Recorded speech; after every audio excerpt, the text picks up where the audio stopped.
Boa tarde. É um imenso prazer estar aqui com vocês. Agradeço ao convite que me foi feito pela nossa querida Márcia Tavares, nossa vice-presidente aqui, do Conselho Regional. E eu estou muito feliz por poder estar aqui com vocês. Muito obrigado, Márcia. É realmente um prazer estar aqui. Duas coisinhas eu gostaria de dizer a vocês. Eu moro lá fazem 23 anos, eu fui para lá em 94, e uma das coisas que a gente aprende é o seguinte: você aprende a pegar os cacuetes da linguagem. Então, se por algum momento eu falar, de repente, alguma palavra em inglês, misturar algumas coisinhas, isso faz parte de estar lá onde eu estou. Eu garanto a vocês que, se por acaso tiver algum gaúcho aqui, mais de 4, 5 anos, ele aprende a falar o carioquês, certo? Com os S puxados. E, ao mesmo tempo, se você estiver lá no Rio Grande do Sul, por vários anos, você acaba falando mais bate, barbaridade, essas coisas todas. Então, isso é parte do costume de estar num determinado lugar por um bom tempo. Ok? Ok, beleza. Vamos começar, então. Eu sou Enivaldo Medeiros, o contador dos brasileiros em Nova York. Só que agora eu já mudei meu slogan de tanto ter pessoas de tudo que é lugar dos Estados Unidos, da Califórnia, de Miami, de Washington e Chicago e vários outros lugares. Então eu mudei para eu sou Enivaldo Medeiros, o contador dos brasileiros nos Estados Unidos. E é realmente uma honra estar aqui com vocês. Eu fiz contabilidade aqui no Brasil, no Rio Grande do Sul. Depois eu fiz a minha faculdade em Santa Catarina. Depois fui para os Estados Unidos e fiz em Nova York, no Baruch College, de novo uma faculdade de contabilidade lá, e fazendo também o meu mestrado em Nova York. Depois eu fiz uma especialização especial, que é o Enroll Agent. O Enroll Agent é uma espécie de contador misturado com advogado. Quando você tem o título de Enroll Agent, você tem o direito de ir numa corte e representar um cliente. De um lado vai estar o advogado, do outro lado vai estar o Enroll Agent, que a especialidade dele é especificamente imposto de renda. É como se fosse, às vezes, tem, por exemplo, o contador, o CPA, Certified Public Accounting, e muitas vezes as pessoas preferem a companhia de um Enroll Agent, porque é como se ele fosse especializado principalmente em imposto de renda. E é onde está muitas vezes o maior interesse no dinheiro, justamente porque se você quer alguém te representando contra o IRS, contra o New York State Department ou qualquer outro departamento de estadual, você quer alguém que seja um especialista não só na contabilidade em si, mas também que seja um especialista de imposto de renda, que é onde é a briga contra o leão, Então, quanto mais ajuda você tiver, melhor. Ok?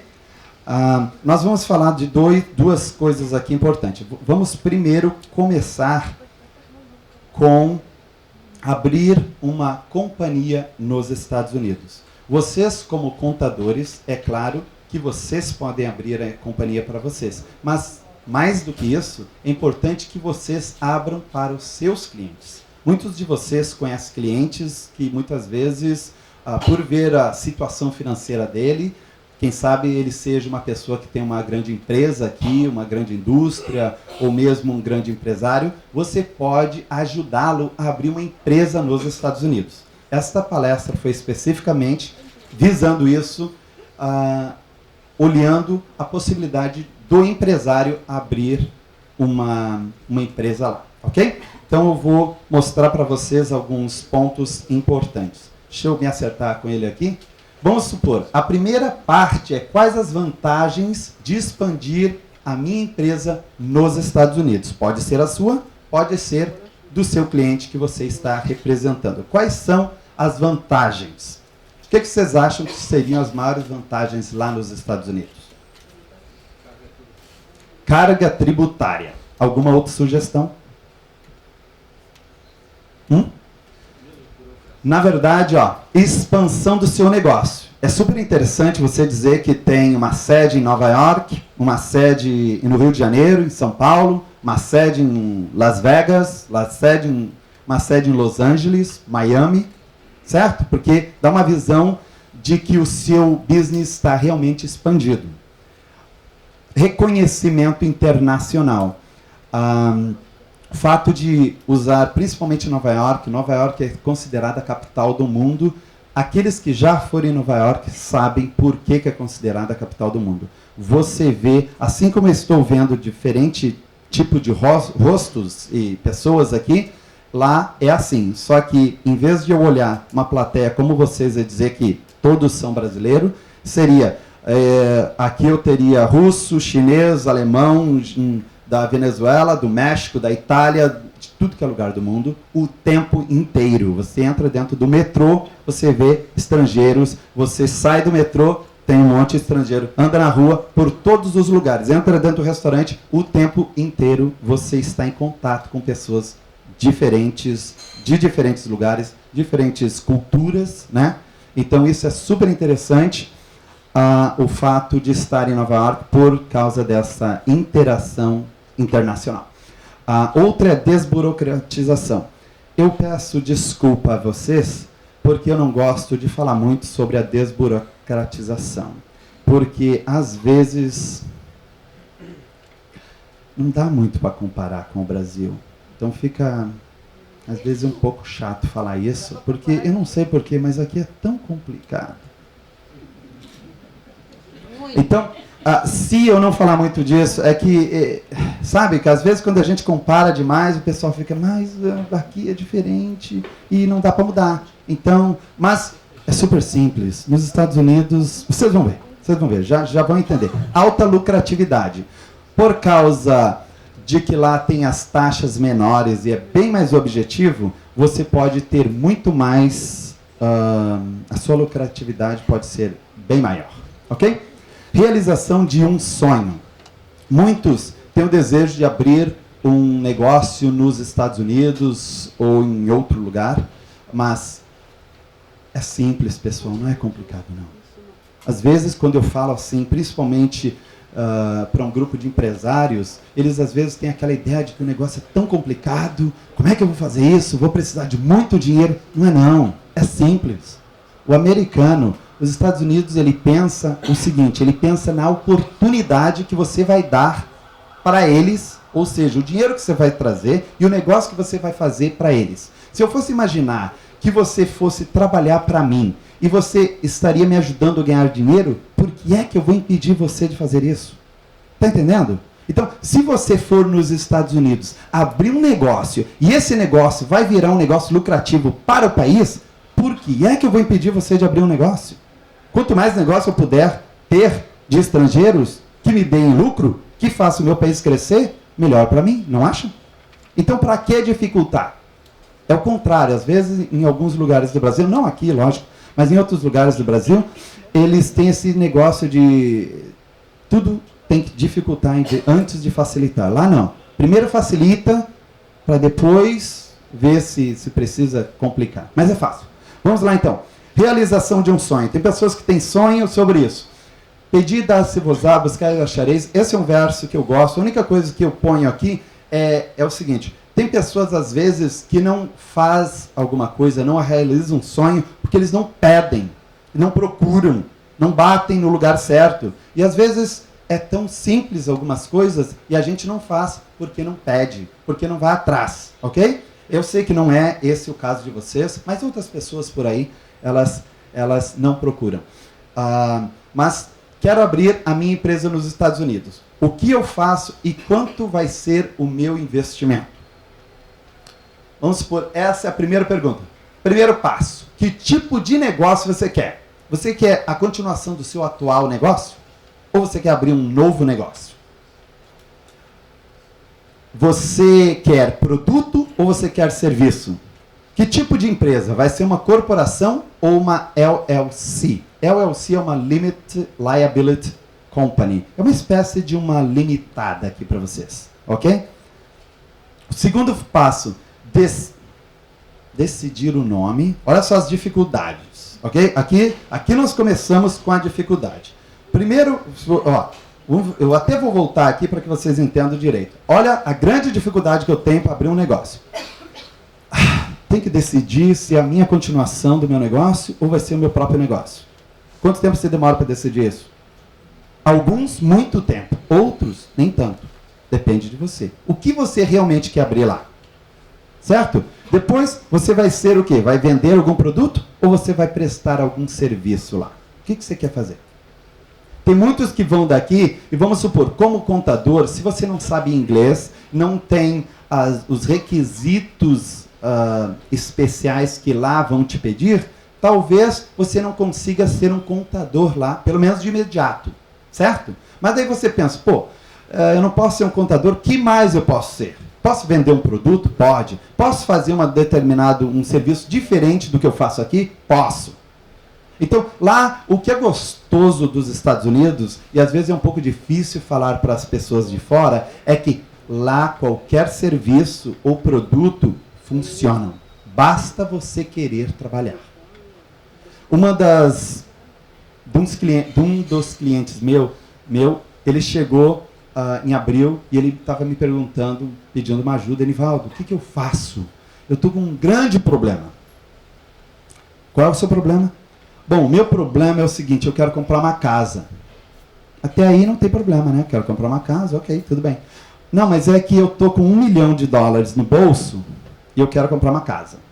E eu nunca reportei esse dinheiro. Então, eu ganhei esse dinheiro e o governo não sabe que eu tenho. Então, para eu chegar lá no banco e dizer assim, ó, tá aqui $1 milhão, me dá a casa, eles vão perguntar, de onde veio esse dinheiro? O que você fez? Como é que você ganhou? Agora, o que vocês acham que era a profissão desta... que a profissão deste jovem? Das pessoas? É. Política. Ah? Não, o dinheiro ganhou legal, sem problema. Sem problema. Não foi nada de roubo, nada disso. Não. É um negócio informal. Na verdade, é o caixa 1 dele. Não, mas sabe o que ele faz? Ele faz... ele é chamado de dog walker. Já viram naqueles filmes que a pessoa anda com os cachorros? Ok, ele está trabalhando há 4 anos com isso. 4 anos, ele gasta lá, né? No Central Park. Ele gastou os dinheiro que tem que gastar normalmente, né? Para suas despesas, e sobrou em 4 anos $1 milhão. O que você acha? Dá para ser um dog walker em New York? Ou, sem levar em consideração, é claro que vocês é a classe diferente, né? Elite e tal, mas em 4 anos dá para guardar $1 milhão sendo contador? Algumas vezes dá, né? Mas é geralmente um pouco mais difícil. Mas não significa que você tem que ser de uma profissão ou de outra. Não importa o que você faz. Os Estados Unidos, ele é muito focado em uma coisa. Ok? O que eu quero dizer com isso é o seguinte. Se você quer ser um profissional lá, seja bom em uma coisa. Você quer ser um contador, seja o melhor contador que você possa ser. Você quer ser o cara que cuida do cachorro, seja o melhor dog walker que você pode ser. Se você quer trabalhar em limpeza de vitrine, de limpeza de casa, limpeza de chão, qualquer coisa, seja o melhor que você faz. Eles pagam pelo profissionalismo.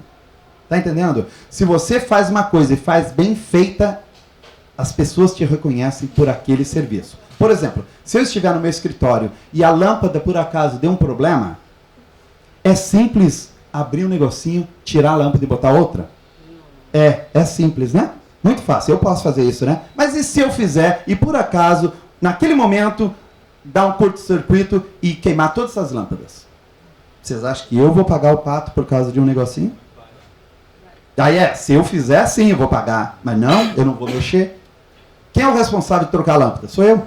Não. Às vezes o americano não faz algumas coisas, não é porque ele está querendo se exibir, se achando mais do que os outros. Não, porque não é a função dele. Por que eu vou mexer numa coisa que não é a minha especialidade? Sabe por quê? Porque se eu mexer na lâmpada, que não é a minha especialidade, o cara que é o eletricista, o que ele vai fazer? Se eu começar a querer fazer tudo que é coisa. Tá entendendo? Então, tipo assim, é o serviço dele? Chama ele. Ele vai ganhar dinheiro para fazer o serviço dele. Eu quero trocar alguma coisa na casa, ou consertar alguma coisa. Quem é que conserta a coisa? De madeira, coisa assim, é o construtor, certo? Chama o carpinteiro, o construtor. Não se mete no serviço que não sabe fazer. Ok? Então, isso parece até fácil, às vezes, as pessoas decidir. Sim, parece fácil, porque elas podem escolher qualquer coisa. Mas se você escolher uma coisa, faça bem feito. Essa é a regra da América. Tudo você pode fazer, mas faça bem feito. Se você fizer bem feito, você vai ser reconhecido por aquilo que você faz. Ok? Então decida isso, produto ou serviço, tipo de empresa. Já vou explicar para vocês como é que funciona os tipos de empresa que a gente pode fazer.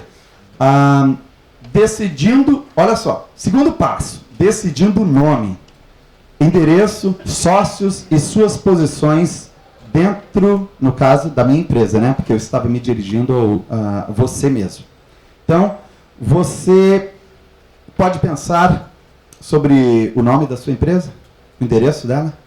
Até aí tá fácil, né? Ok. Vamos usar aqui um exemplo de algumas empresas para que vocês conheçam.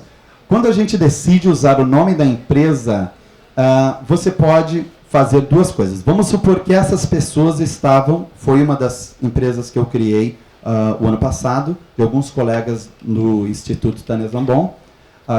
Eles fizeram, criamos essas empresas para eles. Por exemplo, você pode usar o nome da empresa no Brasil, pela tradução literal. Colchão inteligente, a tradução seria Mattress Intelligence Corporation. Ou mais ou menos essa ideia, ok? Agora você pode ter a tradução por objetivo. O que vem a ser a tradução por objetivo?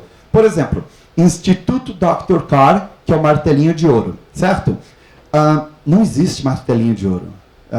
Gold Hammer não tem nada a ver com o serviço de martelinho de ouro. O serviço de martelinho de ouro, eu acho que você sabe, é quando ele pega um martelinho, bate no carro e vai desamassando o carro, certo? Gold Hammer, que seria martelo, Little Gold Hammer, não dá certo a ideia, entendeu? E por quê? Esse serviço lá é conhecido por PDR. Então, nós criamos PDR Car International LLC. PDR significa Paintless Dent Repair, que é o mesmo que reparo de amassados sem pintura. Entenderam então a diferença? Uma é você tradução literal. Se der certo, se soa bem, a gente usa. Se não, você quer que as pessoas entendam, você tem que fazer de acordo com o que lá é conhecido. Ok? Essa parte entenderam, né? Pois bem, agora tem também a ideia de uma expansão do seu negócio através de, por exemplo, aqui criamos uma Executive Business Life Coaching, que na verdade é a filial em Nova York do Instituto Tânia Zambon, que ela trabalha com coaching. Então a gente criou porque aqui ela faz coach de executivo, certo? Então lá criamos com este nome para que lá possa ser mais fácil. Ou então você pode usar siglas, ok? Neste caso, a KPM Business Solutions LLC é uma das minhas empresas, que neste caso KPM significa K para Keila, P de Priscila e M de Medeiros. Esta é a minha filha mais velha, vai fazer 16 agora em setembro. Depois vem a Priscila, que faz 12 agora em agosto. E Medeiros é o meu last name. Se por acaso vocês ouvirem falar de uma KPMG, é uma mera coincidência. Ok? Porque KPM é exatamente isso. Keila Priscila Medeiros. Ok? Então, vejam bem, vocês podem escolher os nomes baseados nesses critérios ou qualquer nome que você achar interessante. Tá bom? O endereço. Qual é o endereço da sua empresa? Se você fosse abrir um negócio nos Estados Unidos, você tem duas opções de endereço. Um endereço, aliás, três. Você tem o endereço, que é o seu próprio endereço. Você não precisa aquele... Vamos supor, eu moro 123 Main Street, Astoria, New York, 11103. Não é esse endereço, mas vamos supor que este seja o endereço da minha casa. Eu posso morar ali e eu também posso ter a minha empresa registrada naquele endereço. Eles não querem saber. Serve para você? Então serve para mim também. É assim que o governo lida com a situação. Ok? Segundo, você pode ter o que eles chamam de escritório virtual. Escritório virtual, geralmente em grandes cidades, vamos supor que num prédio tenha vários Dentro de um andar, tem, vamos supor, uma só recepção, mas tem várias salas. E ali você pode alugar uma sala específica para você. Eu não sei como é que chama aqui no Brasil, mas entendem a ideia, né? Ali vai ter uma secretária recebendo e-mail, recebendo todas as pessoas que chegam, mas dentro daquele espaço vai ter vários escritórios e cada escritório pode ser variado. Vamos supor, tem um advogado, tem um contador, tem um cara de finanças, de seguro e assim por diante. Você aluga e ele vai ter uma secretária, vai ter telefone, acesso à internet, esse tipo de coisa, e às vezes a cozinha, salão de festa, salão de reunião e assim por diante. Você paga uma taxa específica e ali serve para o seu escritório. Pode ser assim também. Ou então, neste caso, para facilitar, eu uso o meu próprio endereço para as empresas. E vocês podem pensar assim, mas e quantas empresas você pode pôr no seu endereço? Atualmente eu tenho 42, mas se eu for contar desde quando eu comecei a fazer isso em 97, já deve ter um monte. Ok? Mas no momento eu tenho 42 endereços de empresas diferentes que eu uso no meu endereço. Você acha que o governo está preocupado? Desde que tenha o registro correto, tá fácil para você? Assim vai facilitar para você ganhar dinheiro? Então eu estou feliz. Essa é a ideia do governo. Para que eu vou complicar para você? Eu não sei quantos escritórios tem dentro daquele endereço da KPM, neste caso do meu endereço. O governo sabe? Ele precisa saber? Não. Ele precisa saber que ali é onde ele vai te encontrar. É suficiente para ele. Está entendendo como fica mais simples e fácil? Ok. Sócios. Quem serão os seus sócios? Um único dono, 2 ou mais sócios. E neste caso, eu uso também a minha empresa como sócio facilitador, usando de 1 a 5%. Vou explicar para vocês como é que funciona. Um único dono é o seguinte. Quando você abre uma empresa, tem duas maneiras de você abrir como único dono. Tem muita gente que diz assim, vou abrir um small business. Um small business é como se fosse você abrindo um negócio onde só você é o dono, mas você é o único responsável também. Ok? Então, como é que funciona? Quando você é o único dono, você pode abrir um corporation e ser o único dono majoritário daquela corporation. Tá tudo bem, você tem o corporation veil para te proteger e tudo mais. Agora, tem muitos que abrem uma espécie de, o que chamam aqui no Brasil, small business, microempresa, certo? Microempresa, onde você tem o nome da empresa, usa muitas vezes um nome fantasia para nível de proteção, mas no fundo, quando dá alguma coisa errada, quem é que paga o pato? É você, né? No caso de ser corporation é um pouco diferente. Mas, neste caso, você é o total responsável. Ok? Então, geralmente, é bom você ter mais de 2 sócios. Já vou explicar por quê. Por exemplo, qual a documentação necessária? Eu já volto naquele assunto, mas você já vai entender por quê. Qual a documentação necessária para abrir uma empresa? Olha só que dificuldade. Vamos supor que... Vamos usar a Márcia. Certo, Márcia? Vamos supor que você quer fazer um serviço de consultoria lá nos Estados Unidos. Ok? Eu vou te conectar com algumas pessoas que querem uma consultoria sobre o Brasil, negócio no Brasil e tal, e abrir empresas aqui e tudo mais. E você vai ser a minha facilitadora lá. Vamos abrir este negócio para você. Ok? Daí, quando você chega lá, você, por acaso, tem o que chamamos de Social Security? Você tem isso? Você sabe? É como se fosse assim, vocês têm o RG, sabe o que é um RG, né? Certo. O que mais que vocês precisam para abrir uma empresa? Um CPF? Ok. RG, CPF. O que mais? Comprovante de residência. O que mais? Título de eleitor.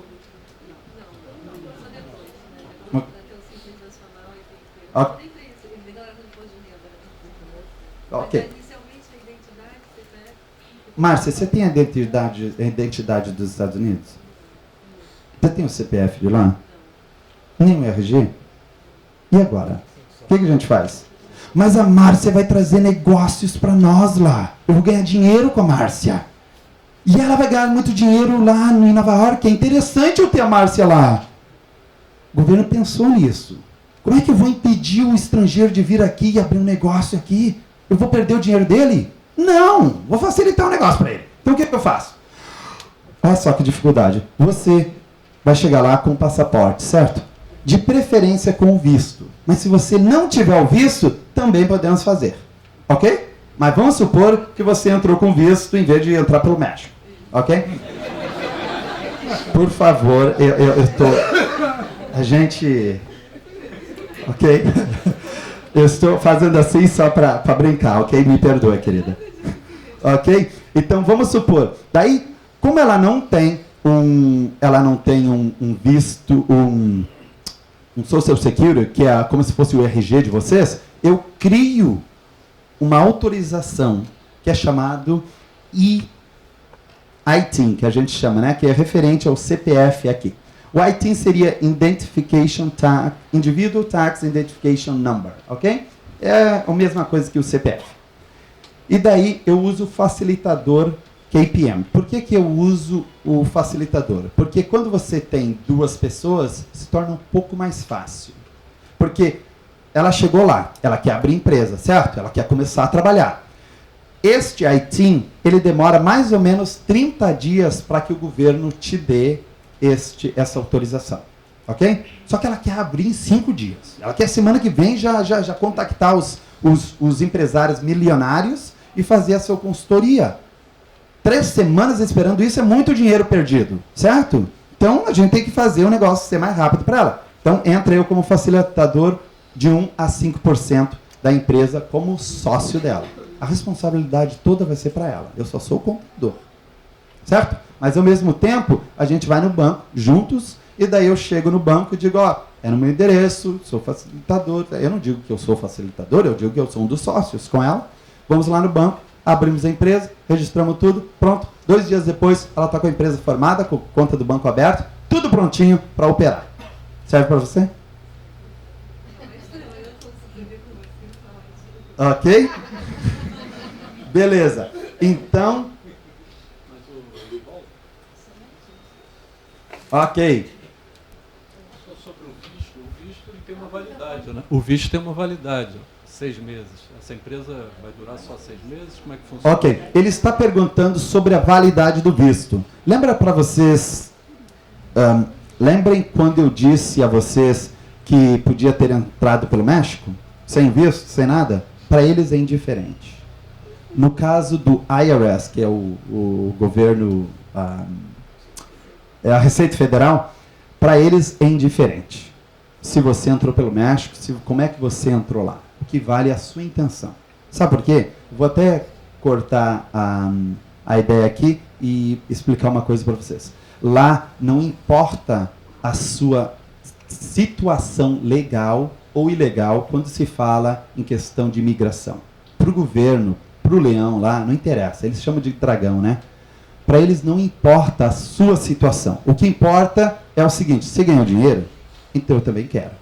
Ok? Por isso é o caso do Al Capone, que fazia dinheiro vendendo os licores dele na época da proibição, e fez muito dinheiro, e não pagou o IRS resolveu prender ele. Então, deixa eu só dar um exemplo claro para vocês. Vamos supor que... Vamos usar um exemplo que é proibido. Em Nova York, prostituição é proibida, certo? Vamos supor que em Nova York, sendo proibido, na verdade, em Las Vegas não é proibido. Ok? Então, em Nova York, se uma pessoa for pega no ato de prostituição, a polícia te prende. Só que ao mesmo tempo, se você faz e você ganhou dinheiro naquilo, certo? Vamos supor que uma mulher vai para lá, trabalha com isso e tal, e ganhou dinheiro com aquilo. Certo? Ela ganhou, sei lá, 100 mil. O governo não quer saber de onde ela ganhou dinheiro, ele quer a parte dele. Vamos supor que a taxa dele é 30%, ele quer os 30 mil dele. Ele não vai prender ela porque ela fez uma coisa errada. Ao mesmo tempo, que trabalhou em Las Vegas, porque Las Vegas não é proibido. Então, em Las Vegas, ela trabalhou lá, ela vai ser julgada da mesma forma, independente se ela estava no estado que era legal ou no estado que era proibido. Para o governo, não faz diferença. Vamos supor que o cara trabalha de traficante. Esse, infelizmente, para ele, é proibido no país todo, certo? Mas o governo federal, ele não quer saber. Ele quer saber o seguinte: você ganhou dinheiro? Ganhou, né? Não importa se foi com prostituição, vendendo droga, cocaína, não interessa. Roubando, não interessa. Você ganhou dinheiro, eu quero a minha parte. Period. Simples assim. Diga. Enivaldo, só para consolidar aí a informação que você está passando, na realidade, a Receita Federal lá se importa com a parte tributária. O fato de você ser julgado ou não é uma outra jurisdição, ou seja, a legalização é uma outra entidade que vai tratar disso, é isso? Exatamente. Que você está comentando. Exatamente. O governo federal, ok? A Receita Federal, ela não quer saber se aquilo era legal ou ilegal. Não é a parte dele. Cada um faz o seu. A parte dele é coletar impostos. Você ganhou dinheiro, tem que pagar a minha parte. Agora, se era legal ou ilegal, a polícia cuida de você, eu não quero saber disso. Entendeu? Porque daí as pessoas, pensem bem, se as pessoas tivessem medo de reportar e ter medo de ser pegas por causa da legalidade daquilo, você acha que aumentaria o número de pessoas pagando taxa ou diminuiria?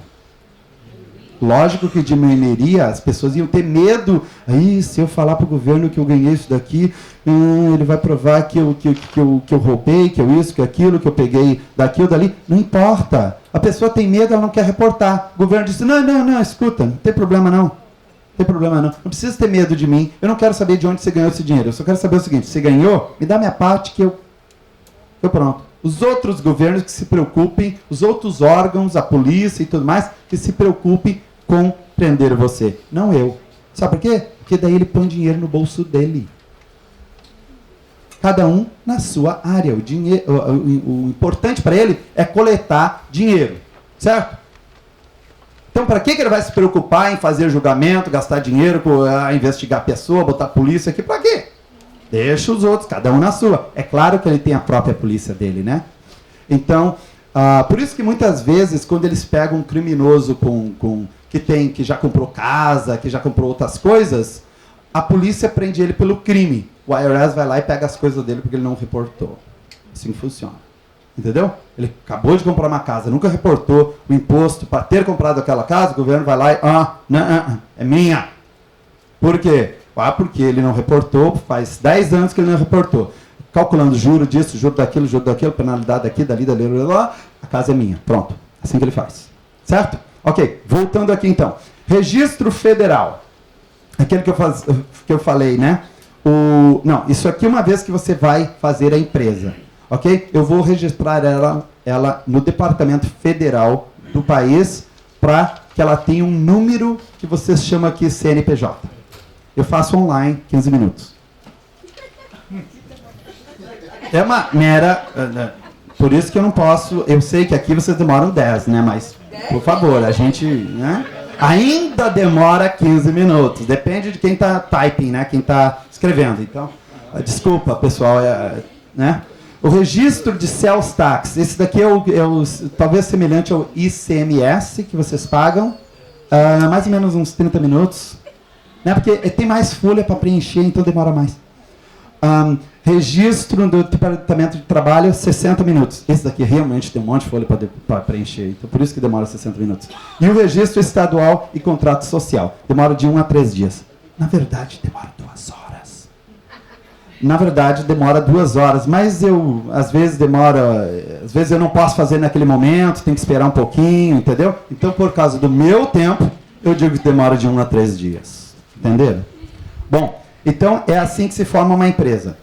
O que nós temos aqui? Prazo. Posso ter uma conta bancária para a minha empresa? Sim. De 1 a 2 horas. Tem uma pergunta aqui. Não, mas era do passo. Não pode deixar. Ok. Nós temos uma pergunta ali. Pode falar. É desse tempo que leva o ICMS lá. 15 minutos. 2 horas, alguma coisa? Bom, ela está perguntando o tempo que demora lá para fazer. Você está em dúvida daqui? Por quê? É muito tempo? tempo? Muito, né? Uau! Tá, ok, a próxima vez eu ponho alguém para datilografar mais rápido que eu. Desculpa. Tá. Sorry. Nossa senhora, que inveja. Então não tá mal então, tá bom? Tá ótimo. Ok, ótimo. Bom, para abrir a conta do banco, vai depender do gerente, né? Às vezes demora um pouquinho mais, às vezes um pouquinho menos. Quem tem alguma pergunta, pode dizer? Olá, boa tarde. Boa tarde. A estrutura jurídica do Brasil é civil law. Acho que nos Estados Unidos é combo law. Uma é mais focada na interpretação das leis, a outra é mais sucinta. Você acha que isso impacta, é uma das causas, dessa diferença temporal que você está falando aí? E outra coisa, você acha que o brasileiro que está acostumado a ter uma Constituição de mil páginas, mas legislação, regulamento do ICMS, quando for lá, vai ter uma outra realidade de documentos, de volume de leis para estudar? Bom, ele está perguntando ali com relação às coisas jurídicas e leis, ok? A sua pergunta daria uma outra palestra, mas neste momento a única coisa que eu posso te dizer é o seguinte: lá funciona desta forma. Eu não vou comparar exatamente, porque aqui os especialistas no Brasil são vocês, ok? Então, para mim, funciona dessa forma. Eu sei que tem o Civil Law, Common Law e outras leis, mas esta é a maneira que você forma uma empresa lá nos Estados Unidos. Independente de qual estado você esteja, é assim que faz. Ok? Só um instantinho. Deixa eu só mostrar a respeito da abrir a conta do banco. A conta do banco, geralmente, se você for sozinho, o cara do banco vai perguntar: você tem endereço? Daí ele vai perguntar: você tem o IT number ou o CPF?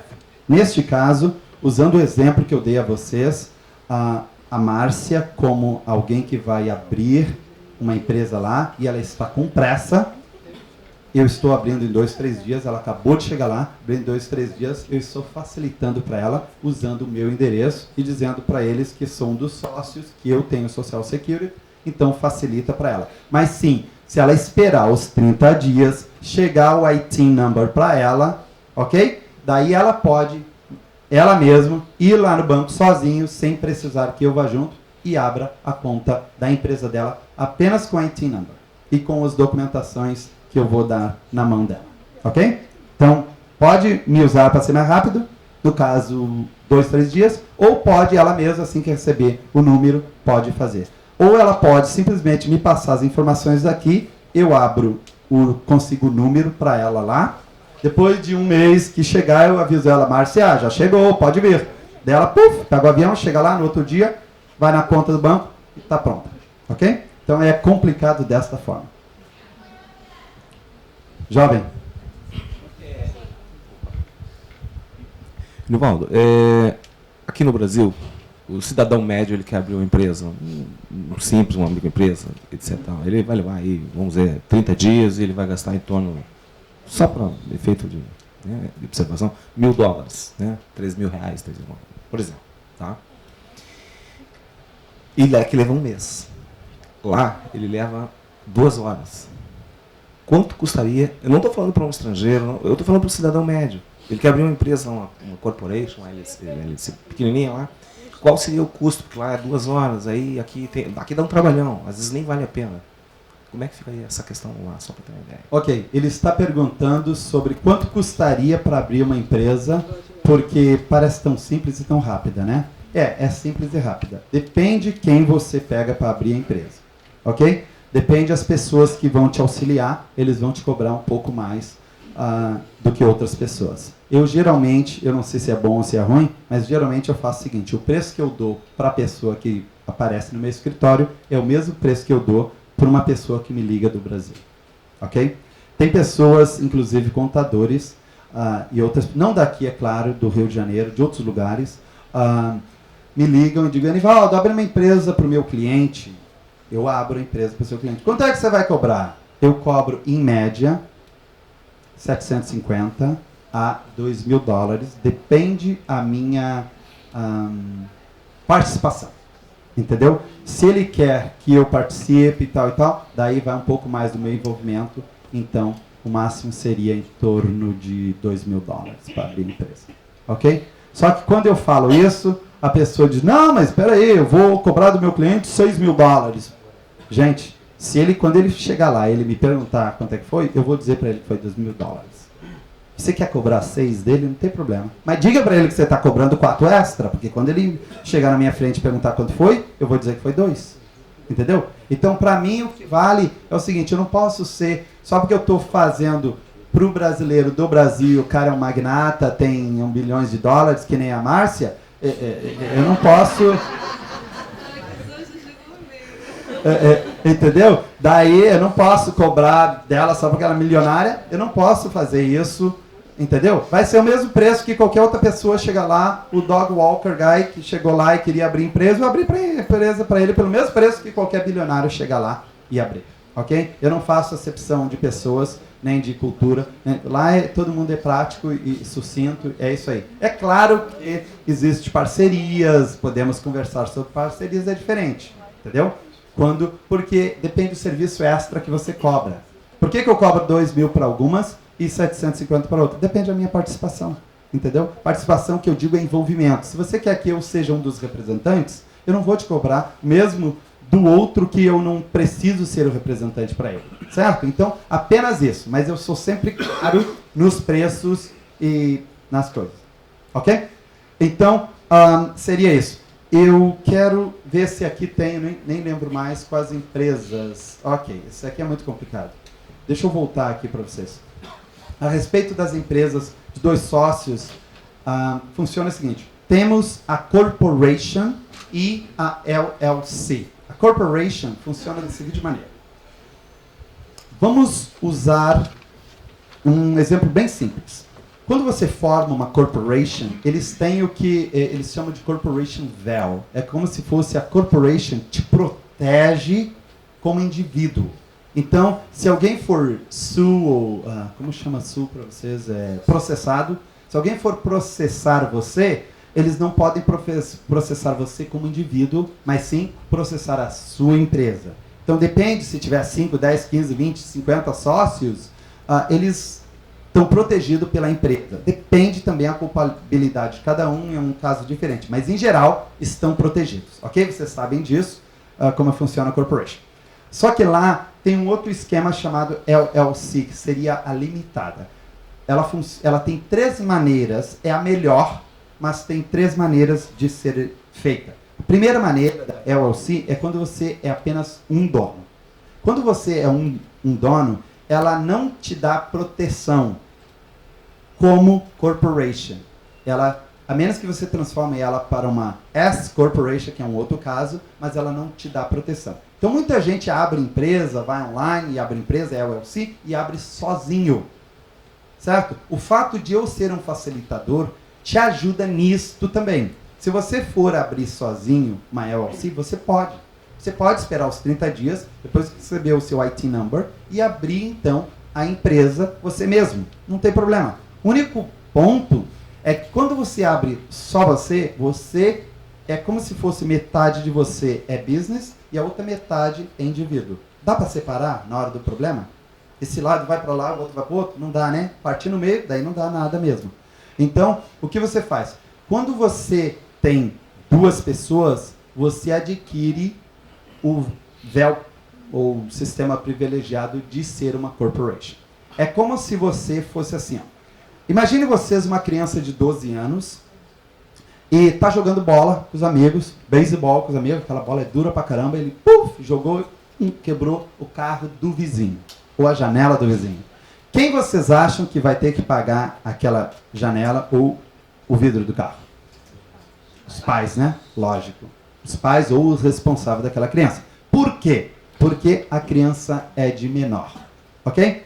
Quando você é dono de uma LLC, só você, é como se você tivesse uma criança de menor. Quem é o responsável? O pai. Quem é o pai? Você que criou a empresa. Ok? Agora, uma corporation ou uma LLC com 2 pessoas, ela modifica o seguinte. Você continua sendo pai ou a mãe, neste caso, da empresa, da sua criança, só que ela nasce com 25 anos de idade. Vamos supor, mesmo caso, o seu filho, 25 anos, está ali jogando bola com os amigos, certo? Beisebol, puf, vai lá, quebra a vidraça do vizinho, ou de repente um carro na rua. Quem que paga a conta? Ele tem 25 anos de idade. Às vezes o pai paga porque ele não tem, mas não lá, né? Mas você acha que ele vai ligar pro pai, ei pai, o pai tá lá no Brasil, eu quebrei o janela do vizinho aqui, por favor, vem pagar a conta para mim? Não. Mas ele não precisou ter 25 anos para chegar ao estado de adulto, certo? Simplesmente, 2 horas depois, assim que eu abri a empresa, ou nesse caso, um dia depois, aquela criança que você deu vida ali, tem 25 anos de idade, totalmente responsável por ela mesma, apesar de ser você o pai. Agora, uma outra coisa interessante é o seguinte. Quando as pessoas vão para lá e elas estão, vamos supor, sem autorização de trabalho, você não pode pôr a pessoa nos books. O que vocês aqui seriam registrar na empresa. Quer dizer, para vocês não tem outra maneira, é maneira normal. Alguém aqui tem algum funcionário, ou tem empresa, ou tem funcionário que por acaso não tenha RG ou CPF? Ergue a mão para mim. Deixa eu repetir. Alguém não tem, ou quer dizer, tem algum funcionário que não tem RG ou CPF? Ergue a mão para mim. Ninguém de vocês tem funcionário? Oh, todos têm funcionários, mas ninguém que não tem RG e CPF. Todos vocês têm, certo? Pois é, lá tem um monte de gente que não tem e trabalham normalmente. Certo? Como é que isso funciona? É lógico que tem muita gente que trabalha sem autorização nenhuma, simplesmente ganha dinheiro. O governo quer saber disso? Lembra da regra inicial? Ele quer saber do seguinte: você ganha dinheiro? Paga a minha parte e o resto deixa para lá. É assim que ele pensa. Então, neste caso, quando você quer trabalhar para uma empresa, essa empresa não pode ter ninguém que não tenha autorização de trabalho. Então, ela não pode pôr nos books, que seria o caso de registrar a pessoa, descontar o salário e tudo mais. Mas aí o governo pensou assim, pô, eu estou perdendo dinheiro dessa forma, eu tenho que arranjar uma maneira melhor de resolver isso aí. Sabe o que você faz? Você faz o seguinte, você cria um ITIN, que nem eu falei, que é como se fosse uma identificação para imposto de renda, e também forma uma empresa. Vamos dar o exemplo, que vamos supor que eu esteja ilegal nos Estados Unidos, não esteja autorizado a trabalhar nos Estados Unidos. Eu tenho 2 filhas, uma de 12, vai fazer 12, e outra vai fazer 16 agora em setembro. Vocês acham que ela, por ter nascido lá, ela está autorizada a morar lá? Está autorizada a morar lá. Ela está autorizada a trabalhar? Ela tem 16 anos. Vamos supor que em vez de 16 ela tivesse 26. Ela está autorizada a trabalhar nos Estados Unidos? O que impede ela de trabalhar nos Estados Unidos? Nada. Ela é uma cidadã de lá. Por que ela não pode trabalhar lá? Pode, né? Ok, mas agora vamos supor o seguinte. Vamos supor que ela como cidadã, ok, e eu como pai ilegal, ela pode, se ela ganhou um salário lá, não importa onde ela trabalhou. Trabalhou num escritório em Manhattan, ela ganhou um salário. Vocês acham que, uma vez que ela ganhou o salário, pagou as taxas do salário, ela pode me dar um dinheiro se ela quiser? Se eu pedir para ela, querida, eu vou no Brasil, vou passear lá, me dá um dinheiro aí? E ela, ok, pai. Vocês acham que eles vão cobrar o dinheiro que eu recebi dela, vão cobrar taxa de mim? Por que não? Porque foi ela que me deu, certo? Eu não trabalhei para ela. Eu simplesmente sou pai dela e ela me deu dinheiro. Assim mesmo, assim, desta forma, podemos usar um exemplo seguinte. A empresa que a Márcia criou, que é uma criança de 26 anos de idade, ok? Está totalmente, 100% autorizada a ganhar dinheiro nos Estados Unidos. Vamos para o nosso exemplo dizer que a Márcia não tenha o visto de trabalho. Ela só tem o visto de turista. Então, supostamente, ela não pode estar trabalhando e ganhando dinheiro lá, certo? Mas a filha dela pode. Ela não acabou de criar uma empresa? A empresa não tem 26 anos de idade? Não é cidadã americana? Neste caso, de Nova York? O que impede a empresa, filha da Márcia, ganhar dinheiro e dar o dinheiro para a mãe? Fácil, né? Entretanto, todavia?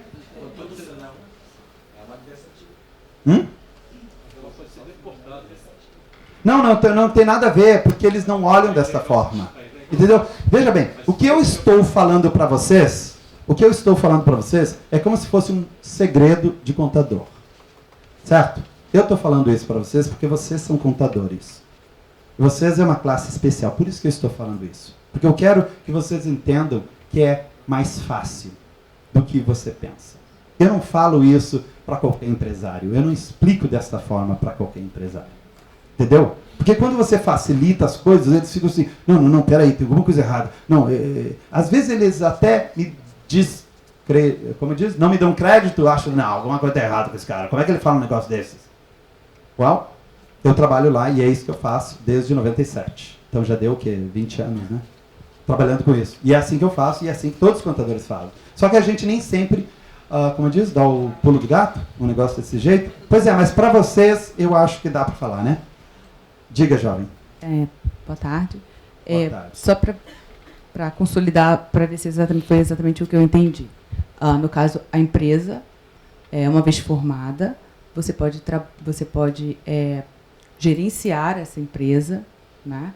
Fechar contratos de empresa, né? Enquanto gerente, dono, sócio proprietário dessa empresa, faturar por essa empresa, desde que você não esteja nos livros como empregado dessa empresa. Você não receba o que a gente chamaria aqui de um prolabore dessa empresa. Seria isso? Seria. Mas, na verdade, você até pode ganhar o prolabore. Mas, no caso, seria como se fosse uma distribuição de lucros, né? Exatamente. Ela está dizendo, uma vez que você formou a empresa, você só pode ganhar pela empresa. Tem diversas outras maneiras e truques, vamos assim dizer, totalmente aceitáveis, que eles chamam de loopholes. Loopholes nada mais é do que um segredo que ninguém sabe. Que geralmente quem estuda vai saber daquele segredo. Então, o que eu estou contando para vocês é uma espécie de um loophole. É um segredinho que a maioria dos contadores... Quer dizer, não é todos os contadores que sabem, não. Você tem que pesquisar. Mas, anyway, é uma coisa que funciona para todos, entendeu? Mas é simples. Então, o que eu quero dizer para vocês é que é mais fácil do que você pensa. Se você quiser fazer negócio nos Estados Unidos, eu estou aqui para ajudá-lo, ok? Para facilitar para você. Algumas pessoas dizem assim, mas você está queimando seu filme ao dizer esse tipo de coisa. Porque eles acham que quando a gente vem de lá e fala coisa aqui para vocês, tem que dizer assim, não, para abrir a empresa lá demora 30 dias, você vai ter que me pagar $15 mil. Se você quiser me pagar $15 mil, eu aceito. Pode me pagar, não tem problema. Eu aceito. E se quiser que demore 30 dias, eu faço demorar 30 dias. Eu faço um dia, seguro até eu chegar ao 30 e te entrego. Simples assim, não tem lá. Certo? Você me pediu que quer ser mais caro, eu faço mais caro, demora mais tempo, não tem problema. Só uma questão, por favor. Esse governo desse presidente, ele está facilitando isso tudo? Porque as notícias que nós temos de lá é que ele está dificultando a vida até do próprio americano. Ok, o que ela está dizendo é falando sobre o presidente Donald Trump, certo? E está dizendo que ele está dificultando tudo. Vamos agora usar o exemplo que eu usei antes, da seguinte maneira. Vocês me disseram que não tem ninguém aqui que contrata alguém que não tem RG e CPF. Foi o que vocês me disseram, não vi nenhuma mão. Ainda é chance, pode erguer a mão. Tem alguém? Não. Agora imagine vocês, vamos imaginar aqui que vocês todos, só por exemplo, vamos supor que a Márcia é dona de uma empresa, vocês todos até onde está aquela porta ali, dividindo vocês aí, todos trabalham para a Márcia, ok? Todos vocês aí. Só que, até a metade de vocês aí, nós conversamos aqui, estamos conversando e vamos dizer assim, Márcia, nós vamos ter que enxugar isso daí, viu? Eu ouvi falar que tem uns haitianos vindo agora, olha, eles são meia boca, não sabem exatamente tudo que o nosso pessoal sabe, mas serve. Nós vamos pagar metade para eles, não precisamos, a gente simplesmente registra, eu como contador consigo um monte de IT numbers para eles, a gente põe na empresa, não paga dessa forma. cria umas empresinhas para eles e põe ele, e a gente dispensa metade de vocês, manda embora. Certo? Por quê? Porque vocês são profissionais, estão registrados, eu vou ter que pagar mais. Eu pego os haitianos, os cubanos, os mexicanos para trabalhar aqui e dispenso todos vocês, ponho eles no lugar de vocês, pago metade do preço para eles. Que tal para vocês? Legal? Por que não? Mas é direito do estrangeiro trabalhar aqui também.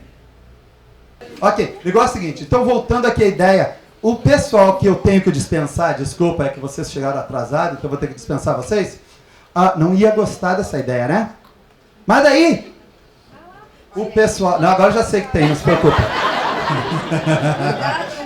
Agora o pessoal, os cubanos vão ficar felizes, né? Oh, legal, legal, legal. Os cubanos, vamos supor que esse pessoal aqui representa os estrangeiros, mas já estão legais aqui, entendeu? Daí quando o pessoal que foi dispensado começa a reclamar, pô, mas isso não é justo, não sei o quê, eles que já estão legal, querem defender o pessoal porque eles estão ganhando interesse para eles também, dizem, não, pô, vocês estão sendo discriminação, pô, o cara quer trabalhar, vocês não querem dar oportunidade para ele, pô, isso não é justo, não é legal, não sei o quê, fica meio estranho, né? Mas e fica estranho para as pessoas que perderam o emprego? O que vocês acham da pessoa que perdeu o emprego? Parece injusto para os cubanos e haitianos que não estou dando oportunidade de trabalho para eles. Tá certo? Então, quando o estrangeiro fala que ele não tem oportunidade, que o outro está fechando as portas, como você se sentiria, você sendo americano, você sendo a mão de obra? Eu não sei quanto vocês ganham por hora ou por mês, mas se você estivesse ganhando 3, 4, 5, 10 salário mínimo, vamos supor, desculpa, eu só vou usar para referência, se você está ganhando 5 salário mínimo e o outro cara vem trabalhar no seu lugar por 1 salário mínimo, como você se sentiria? Você não tem a sua casa para pagar? Você não tem as suas responsabilidades? Então é fácil dizer assim, o Trump vai botar um muro lá para não deixar os imigrantes. Você acha que o Brasil não faria o mesmo? Se você estivesse perdendo o emprego para qualquer pessoa que vem de fora? E sabe o maior problema disso? É que a pessoa de fora, muitas vezes, ela vem, trabalha, ganha o dinheiro dela, não reporta o que ganhou, porque ela ganha desta forma, manda para o pai, para a mãe, no país dele, e os Estados Unidos fica pagando o bombeiro para ele, pagando a polícia para ele, fica pagando o hospital para ele, fica pagando as ruas, a comodidade onde ele vive, a segurança, e ele não paga a taxa, tira o lugar de outro e ainda quer reclamar que o presidente está sendo ruim. Qual a sua opinião a respeito do Trump agora? Muda um pouquinho? Então, quando as pessoas falam do Trump é excelente para o país. Ele não é ruim. A única coisa é que ele fala umas bobeiras lá sem pensar, só isso. Fora disso, ele é um excelente presidente, ele é um excelente administrador. O povo fala demais, é lógico, porque lá sempre tem a oposição do democrata com o republicano. Na época que o Obama estava lá, falava porque o Obama é isso, porque o Obama é aquilo, porque blá, blá, blá, blá, blá, blá. Quem falava? Os republicanos falavam. Agora os democratas, principalmente porque Nova York e Califórnia é sempre democrata. Por quê? Porque eles são a maioria dos estrangeiros que estão em Nova York, os estrangeiros estão na Califórnia. Então é claro que eles estão defendendo o ponto de vista deles. E o maior número de televisão, mídia e essas coisas está em Nova York ou está na Califórnia. Então, quando você ouve as notícias, vem de onde? Vem do meio dos Estados Unidos, em Arkansas? Do Texas? Não, né? Vem de onde? Nova York ou da Califórnia. Certo? Então, eu vou dizer para vocês que eu não concordo com todos os pontos do Trump. Yes, I agree. Mas não significa que ele agora está sendo injusto ao até pensar em botar uma muralha lá. Bom, você quer ir para lá, pega um avião e entra. Certo? Não precisa cruzar pelo... A muralha lá no meio entre os Estados Unidos e México faz diferença para mim se eu estou indo de avião? Faz diferença para você se você pegar um avião? Ou você vai parar o avião, cruzar a muralha, voltar para o avião? Não, né? Entendeu? Então as pessoas às vezes falam o que estão recebendo, mas não exatamente o que está acontecendo. Ok? Mas voltando para o nosso business aqui. Ok, então é isso que vocês entendem aqui quando a gente fala sobre facilitador. Eu entro como 1 a 5%, só incentivo. Justamente para facilitar o negócio das pessoas. Sobre o banco falamos, quais os tributos da minha empresa que terei que pagar? Isso aqui é mera coincidência com o Brasil. Eu sei que o de vocês aqui é um pouquinho diferente, mas lá é assim que funciona. Ok? Alguém tinha uma pergunta? Então, o senhor tinha dado o exemplo da Márcia, você sendo facilitador, fazendo tudo online, para abertura de empresa, certo? Uhum.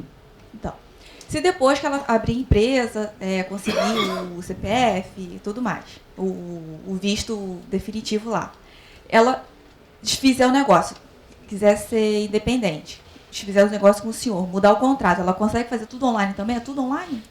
Não. Não, isso fica mais difícil. Porque eu não vou querer. Não, funciona o seguinte, ela está perguntando o seguinte, vamos supor, eu sou facilitador para ela, certo?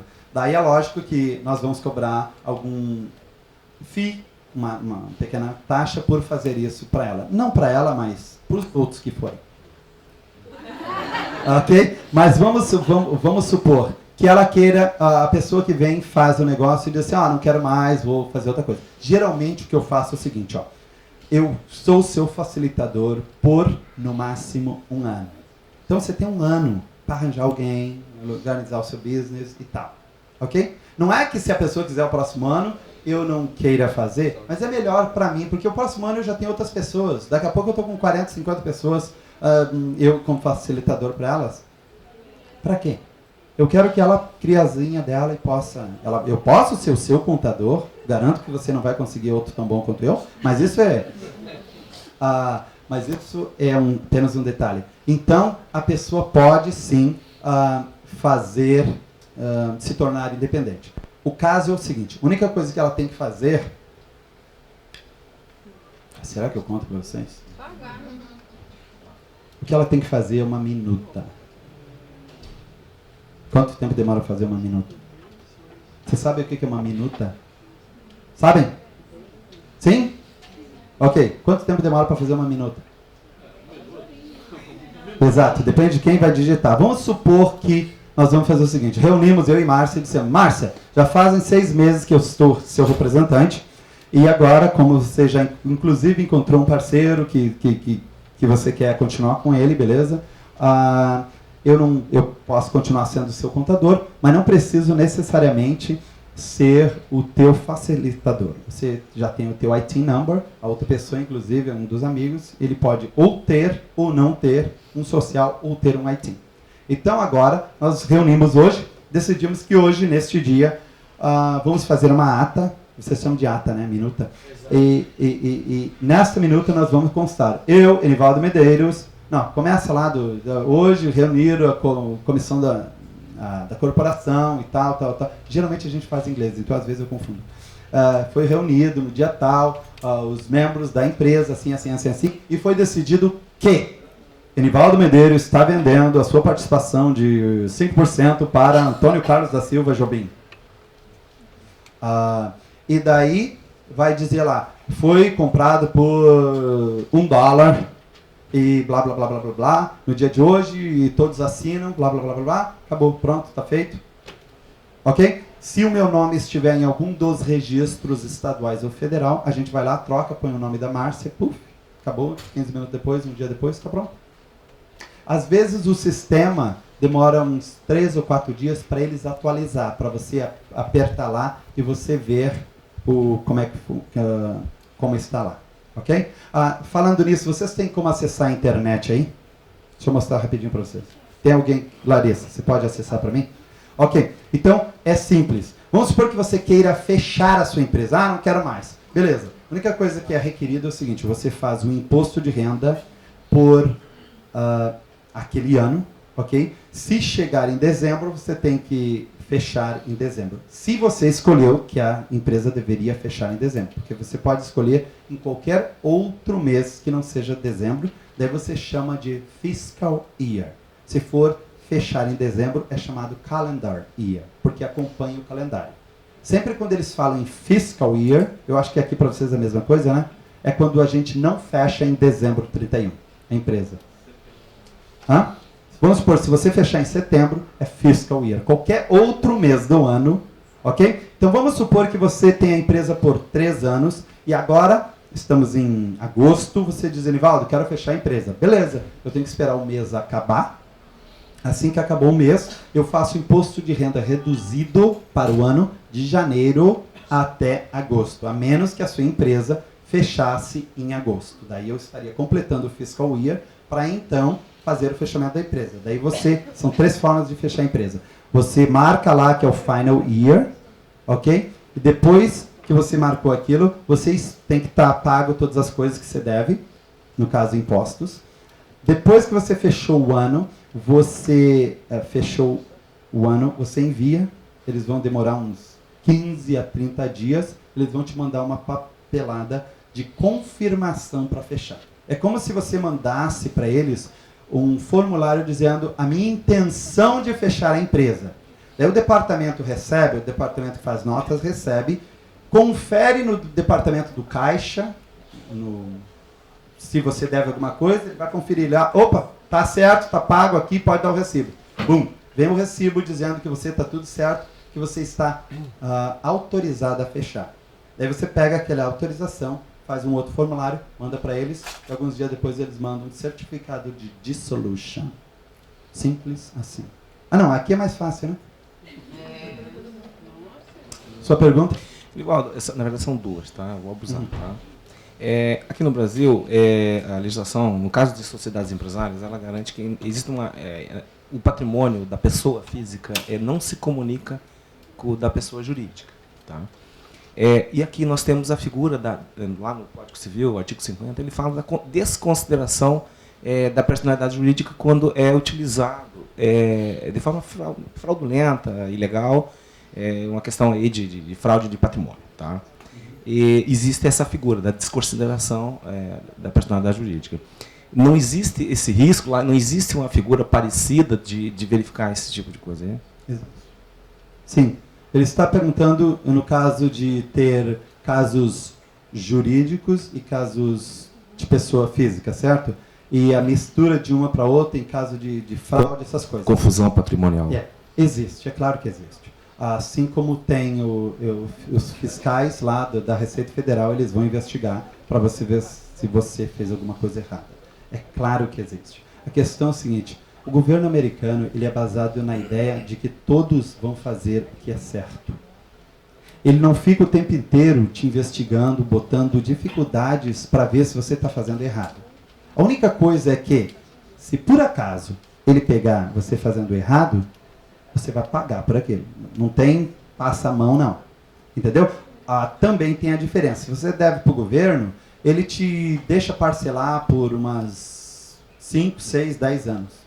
E ele cobra, geralmente, um juro alto de 5% ao ano. Já que é, né? Sim, Então, geralmente, quando você para pensar... Aliás, a penalidade por não pagar um imposto, às vezes, é muito maior a penalidade por não ter feito do que o juro. É como se fosse assim. Vamos supor que uma pessoa não fez taxa por 3 anos. Essas taxas de 3 anos, você chega lá no meu escritório e diz, Enivaldo, quero fazer a taxa de 3 anos para trás. Que vai ser 2014, 2015, 2016. Como o vencimento da taxa é para o dia 15 de abril, você já está atrasado, inclusive no ano de 2016, certo? Então vai ser 3 anos de atraso. Eu faço as taxas, mando para o governo, ok? Daí vamos supor que em cada uma das taxas que você fez, taxas é imposto de renda, ok? Para vocês ficar claro aqui. Eu faço os 3 anos de imposto de renda para você, e cada ano você deveria pagar $1.000 para cada ano. Então seria $3.000 a pagar. Ele faz um cálculo lá pelo seguinte, ele não pagou 3 anos. Então o ano de 2014 vai ter talvez as penalidades mais ou menos semelhantes. Porém o juro vai ser um pouquinho maior, certo? Por causa que o período é maior. Mas a penalidade, às vezes, é a primeira coisa que eles dão porque você não pagou. Então, vamos supor que a penalidade seja uns $400. Ok? E porque faz mais tempo, ela vai ser um pouquinho maior. Porque eles têm uma classificação por ano. Então, vamos supor que seria $300 no ano de 2015, $500 se fosse 2014, e no caso de 2016 seria apenas, sei lá, $200. Então, se somou tudo aí, uns $700, $800, o fato de você não ter pago essas 3 taxas. Então, vamos supor, você deve 3.000 mais 800 de penalidade e os juros correspondentes. No momento que você recebe a primeira conta, que é 3.800, e os juros, 5% de 3.800, babaca os contadores, calma. 5% de 3.800. Em torno de $200. Ok, vamos considerar $200. Então, a sua conta a ser paga é $4.000. Ok? Agora, se você pagar, ligar para eles, não posso pagar, só posso pagar $200. Ele vai, daquele dia em diante, estar te cobrando só 5%, 5%, 5% no acumulado. Mas ele não vem de novo te dando uma multa de 400 por você não ter feito. A multa já foi, entendeu? Então não é uma coisa assim que você fica com um juro enorme, estrondante e impossível de ser pago. Ok? Perfeito. A segunda pergunta é o seguinte, se utilizar desse trick, né, dessa facilidade, vamos dizer assim, aí eu entro lá com meu filho lá de 25 anos e ele vai me sustentar lá, porque eu não posso trabalhar, perfeito? Nessa situação, como é que fica a imigração? Ela passa batido? Como é que vai ficar a tua situação? Pois é, o que eu vou falar daqui para frente não pode ser falado. Porque é uma coisa que, em geral, eles aceitam, mas não querem que digam. Entendeu? Existe uma regrinha especial que se faz, mas eu prefiro não explicar isso. Mas, é muito simples de fazer. O ponto é o seguinte, mas vocês vão ficar curiosos, né?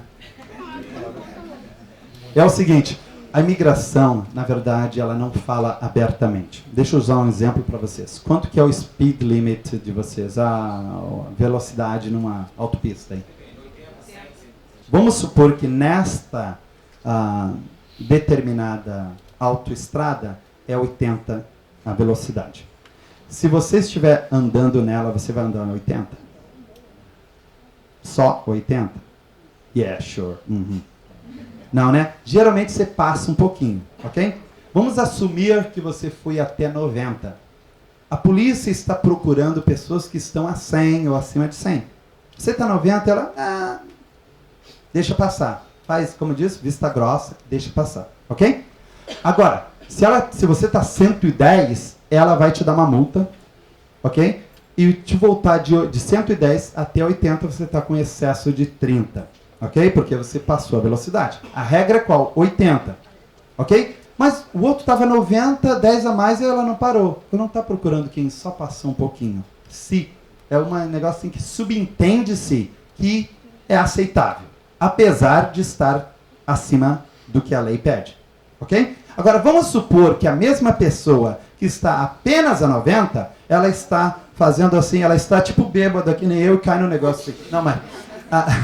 ela está, vamos supor, com o farol quebrado e com aquele negócio do visor aqui, está quebrado também. A polícia olha, o cara é doido, ó, farol quebrado, visor quebrado, o windshield, como diz, o negócio na frente do vidro lá? Para-brisa. Está quebrado também, a polícia para o cara. Mas o cara, mas peraí, o outro estava passando por 90, não pegou e você pega... mas eu não te parei pela velocidade. Quer dizer, ele não vai dizer isso. Ele vai o quê? Vai te parar porque você está irregular em outras coisas.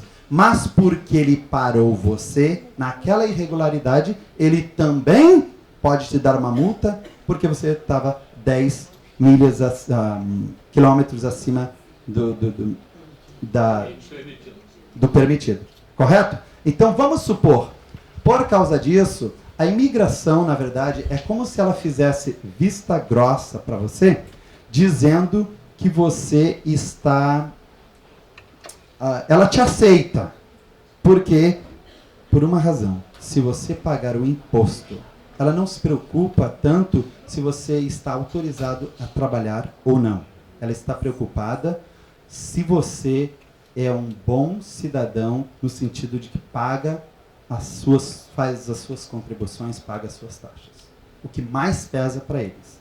quando eu lido com vários casos de pessoas que vêm para mim dizendo, Nivaldo, amanhã eu estou vendo a imigração, eu preciso fazer um imposto de renda de 5 anos, porque amanhã eu tenho que apresentar lá. A gente pega, calcula mais ou menos o que ele fez durante os 5 anos, faz o imposto de renda na corrida para ele, põe, alguns dá para até 3 anos para trás dá para fazer eletrônico pelo computador, os outros 2 anos tem que fazer assinado e ele põe no correio, certo? Ele fez 5 anos na corrida, chega lá, apresenta, pronto, pagou as taxas, eles aceitam muitas vezes. Agora, se a pessoa chega, a polícia para uma pessoa e vai descobrir que o cara já está há 15 anos, não paga imposto nenhum, e além do mais fez uma infração lá, é onde eles olham assim, pô, um cara desse eu não quero aqui. Entendeu? Ele não está me ajudando a contribuir com o país. Tudo bem, eu aceito que tem um monte de pessoas não autorizadas a trabalhar, mas não significa que você está autorizado a não pagar. Entendeu a diferença? Então, se você perguntar isso para um advogado, provavelmente o advogado vai dizer que não é assim. Mas eu também não falei isso, eu só expliquei essa ideia para vocês. Ok? Eu também não ouvi. Ok, vamos lá. Digita aqui para mim NY espaço Corp, C-O-R, só um O, Search, S, tem um S, good, aperta aí. Ok, aperta aqui, clique. Ok, sobe um pouquinho. Põe aí o nome da minha empresa. KPM Business Solutions. LLC? Tanto faz, pode ser.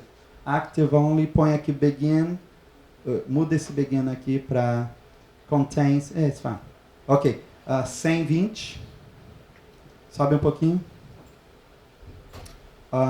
Search the database. Provavelmente ele vai aparecer. Ok, aqui. Clique. Voilà!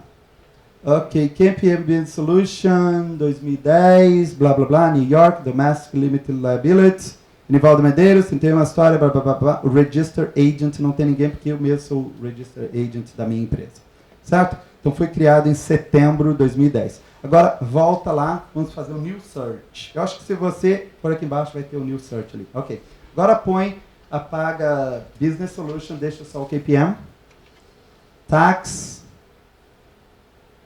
tem um ampersand, aquele E de comercial, and Accounting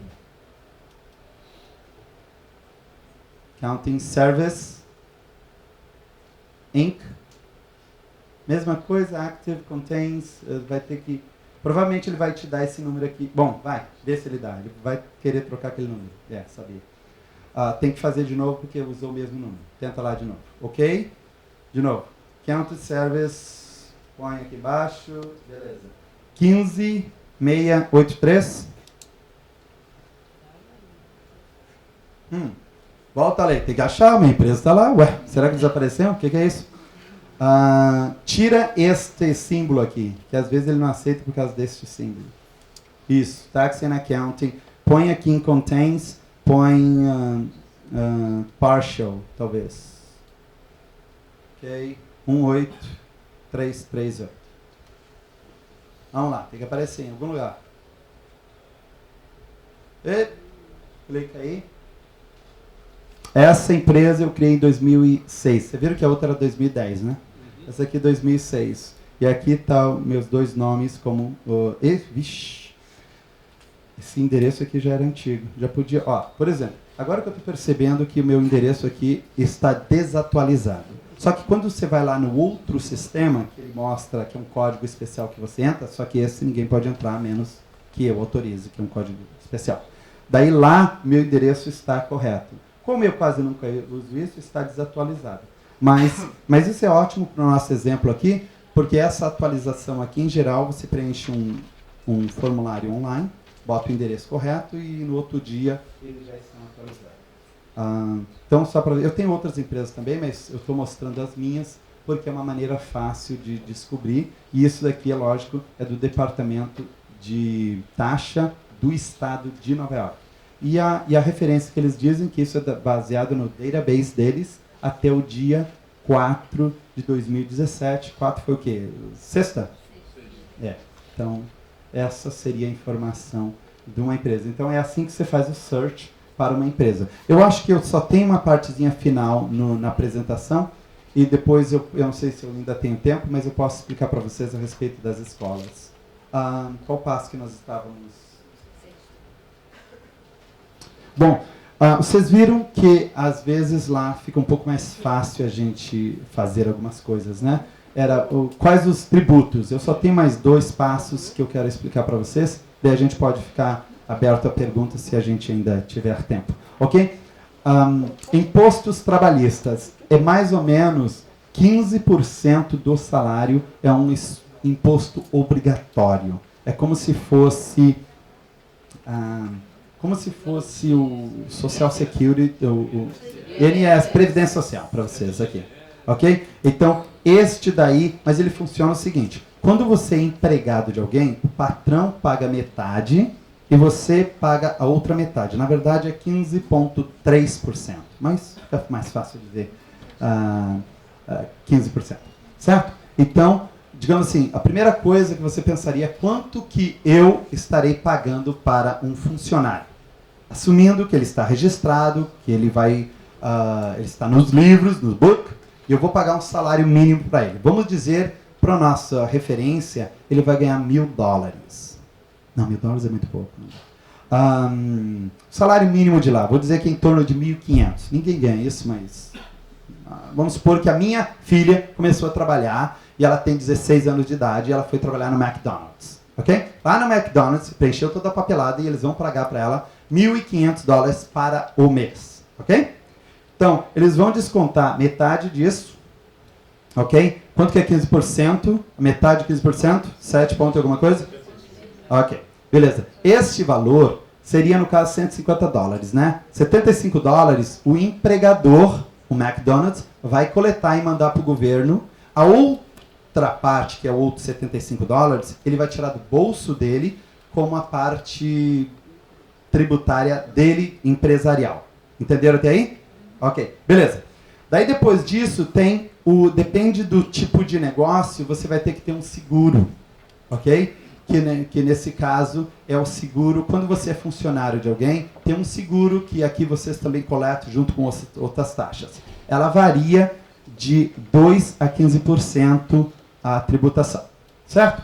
Daí depois, no caso de Nova York, nós temos o Estado coletando, é um dos maiores dos Estados Unidos, que é o 8,875. Mas a taxa do Estado, quem paga é a pessoa que compra o produto ou o serviço. Exemplo, vamos supor que eu estou comprando este púlpito. Ok, eu estou comprando esse púlpito. Vamos supor que o preço dele, para calcular fácil, sei lá, custa quanto? $100? Ok. Ele custa $100. No momento que eu for pagar, eles vão me cobrar 108,75. Certo? Quanto é o meu preço? Não é $100? Quanto eu recebi? 108. Vamos arredondar aquilo dali para ser 109, só para ficar fácil. Eu recebi 109, ok? Podia ser 1.000, eu teria recebido 1.090. Aqueles 90 é meu? É do governo, certo? Mas eu estou autorizado, porque eu fiz um registro com o governo, eu estou autorizado a coletar aquilo, depende do valor, eu mando mensal ou eu mando até 3 meses, eu mando para o governo. Certo? É o dinheiro dele. Eu não preciso botar, o governo está cobrando tributos, isso. Não, o tributo que o governo cobra é só aquele que acabou. Mas é igualzinho ao Brasil, né? Exato. É só esses 9%. As pessoas sabem quanto eu estou cobrando. Independente de quanto é o meu lucro tem que estar embutido naquele $1.000. Meu lucro não é eu dizer assim para o cliente, não, você está pagando mais, era para ser, vamos supor que o preço seria 500 e eu botei para 1.000. Daí eu digo para o cliente, não, você está pagando porque muita tributação, o governo está me cobrando muita tributação. Dele olha para você, muita tributação, 8%? Então, lá funciona diferente. O cliente já sabe quanto que é a taxa que o governo está cobrando dele, o sales tax. Fora disso, é claro que existe diversas outras taxas que vai às vezes de coisas específicas, como por exemplo, a imobiliária, quando você compra uma casa, tem a taxa do terreno, empresa. É o real estate. Aqui é IPTU. Às vezes eu esqueço de algumas coisinhas. Mas, por exemplo, isso é uma taxa separada, certo? Nós estamos falando aqui das taxas normais. Aquele sales tax, que é o que eles cobraram, os $90 que eles cobraram daqui, é só isso. Fora disso, a empresa só vai pagar o que é referente ao empregado e ao lucro real. Líquido. Se a empresa fez 1 milhão e gastou 1.010.000, quanto que ela vai pagar? Mas ela fez 1 milhão, movimentou 1 milhão. Vai pagar 0, porque ela teve prejuízo. Entendeu? Então, aqui vocês têm o que chamamos de lucro presumido, né? Que é você calcula lá mais ou menos, não, acho que vai ser desse jeito, pum. Eu às vezes, desculpe eu dizer, mas às vezes eu nem gosto de saber muito daqui, só para não precisar comparar. Às vezes a gente se livra de alguns aborrecimentos. Ok, entendeu? Então tem essa parte. Daí depois disso tem as taxas do governo, que seria a parte que o funcionário vai pagar. Ok, então a parte do empregador é só esses dois aqui, metade desse e vai variar ali. Vamos supor que neste caso ele estaria pagando 10%. E o insurance, estaria 10%, porque vamos supor que eles trabalham numa área de construção, tem um pouco mais de risco. Ok? Ele estaria pagando 10% mais os 7%, deu quanto? 17%. Ok, 17% seria a contribuição que o empregador paga por ter aquele funcionário. Só que daí o funcionário do salário, vamos supor que, neste caso, a minha filha trabalhando para o McDonald's, vamos dizer que ela ganhou só 1.000, porque ela não teve trabalhando o mês inteiro, ganhou só 1.000. Aquele $1.000, ela vai ter que tirar os 150, aliás, ela vai ter que tirar os 75, porque o outro 75 ele tira o empregador, e daí, como ela ganhou pouquinho, ela provavelmente vai pagar de o máximo 10%. Aliás, esse é o Estado. Ela vai pagar começando com 10%. Pode ser até menos, pode ter até 0%, mas começa com 10% se eles forem cobrar alguma coisa. Vamos supor que para esse 1.000, como é baixinho, ela está pagando $100, mais os 75 e mais o Estado, que neste caso, por causa desse valor pouco, provavelmente vai ser um 5%? $50. Então soma aí. 100 mais 75 mais 50. Deu quanto? 200 e? Gente, meus contadores, por favor. 225. Ok. 100 mais 75 mais 50. Certo? 225. Ok. 225 é o valor que ela vai pagar para o governo. 225 menos 1.000 dá quanto? 775. Beleza. 775. Então a minha filha vai receber 775 no bolso. Aqueles 225 vão ser transmitidos para o governo no nome dela. Certo? Que ela vai depois coletar no final do ano. E se ela pagou a mais, eles devolvem. Se ela pagou a menos, ela tem que pagar a carência, o que está faltando. Mas o empregador pagou quanto? Pagou 17 e pouco. Vamos supor que era 20%. Quanto que é 20% de $1.200? Quanto é que você realmente pagou para o funcionário? Neste caso, $1.000 pelo salário. 1.200 foi o total da sua contribuição. Quanto é que vocês pagam aqui? Não tem vale transporte? É descontado no... É claro que, se vocês pegarem algumas empresas que fazem parte de união, as uniões promovem muito mais benefício para o funcionário, fundo de garantia, não fundo de garantia, é o que eles chamam de retirement plan, entendeu? Que é planos especiais de aposentadoria, essas coisas. É claro que daí a contribuição da empresa vai ser um pouco maior, baseado neste critério por causa da união. A união dos laborers, constructor laborers, que é a construção do pessoal de construção. É claro que a união deles vai forçar para que as empresas paguem uns 30% extra só pela facilitação que a união vai dar para aquele empregador ser parte da união e facilitar a vida do funcionário, esse tipo de coisa. Então tem muito disso lá? Yes, tem. Mas essa é a base. Tá, e no caso do funcionário ter que pegar o transporte, o funcionário, o empregador não paga quantos por cento de vale transporte? O que é isso? Transporte. Vale transporte? Algumas empresas dão... não é que elas dão vale transporte, não existe esse negócio. Algumas uniões dão isso. Mas é como se fosse assim. Vamos supor que a Márcia, na empresa dela, ela é a consultora principal da empresa, ela já tem umas 7, 8, 12, 20 pessoas lá que trabalham para ela, certo? Lá na empresa. Ela é a gerente da empresa. Não é do interesse da empresa que o seu gerente chegue confortável na empresa? Então, a gente contrata um carro para trazer e levar ela para a empresa.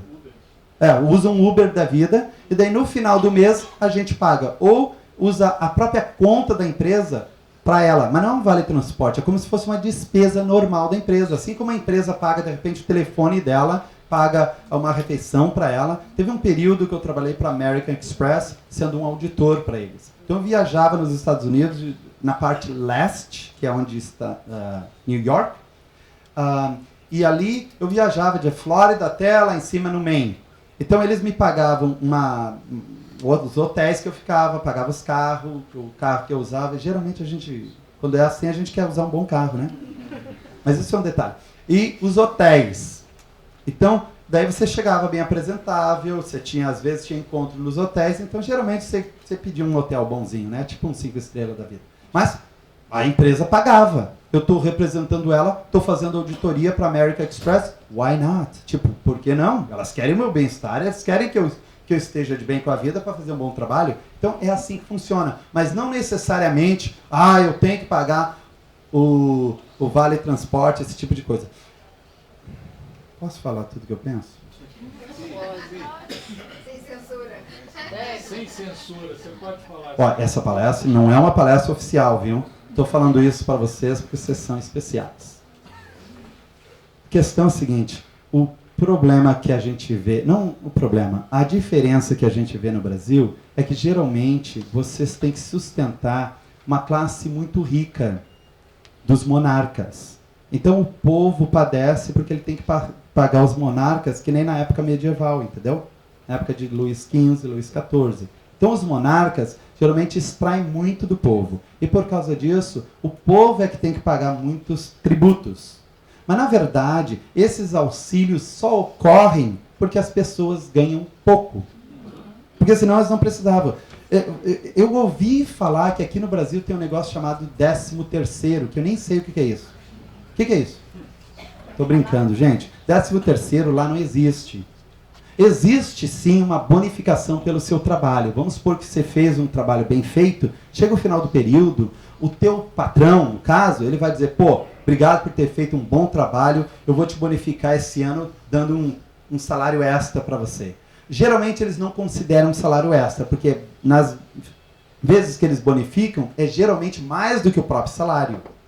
Entendeu? Porque eu estou feliz que ele fez um bom trabalho. Então eu dou, sei lá, o que eu achar que deve, uma participação, às vezes eu vejo lá quanto foi o lucro da empresa, gratifico esse bom funcionário. Mas assim como eu gratifiquei ele com um bom salário, não significa, vamos supor que eu dei para ele 10 mil de bônus. Mas eu achei, desculpa dizer assim, mas eu achei que porque ela começou agora e tal, não estava muito experiente, eu vou dar, sei lá, $500 para ela de salário, de bonificação. Eu dei 10 mil, para ela eu dei 500. O critério é meu.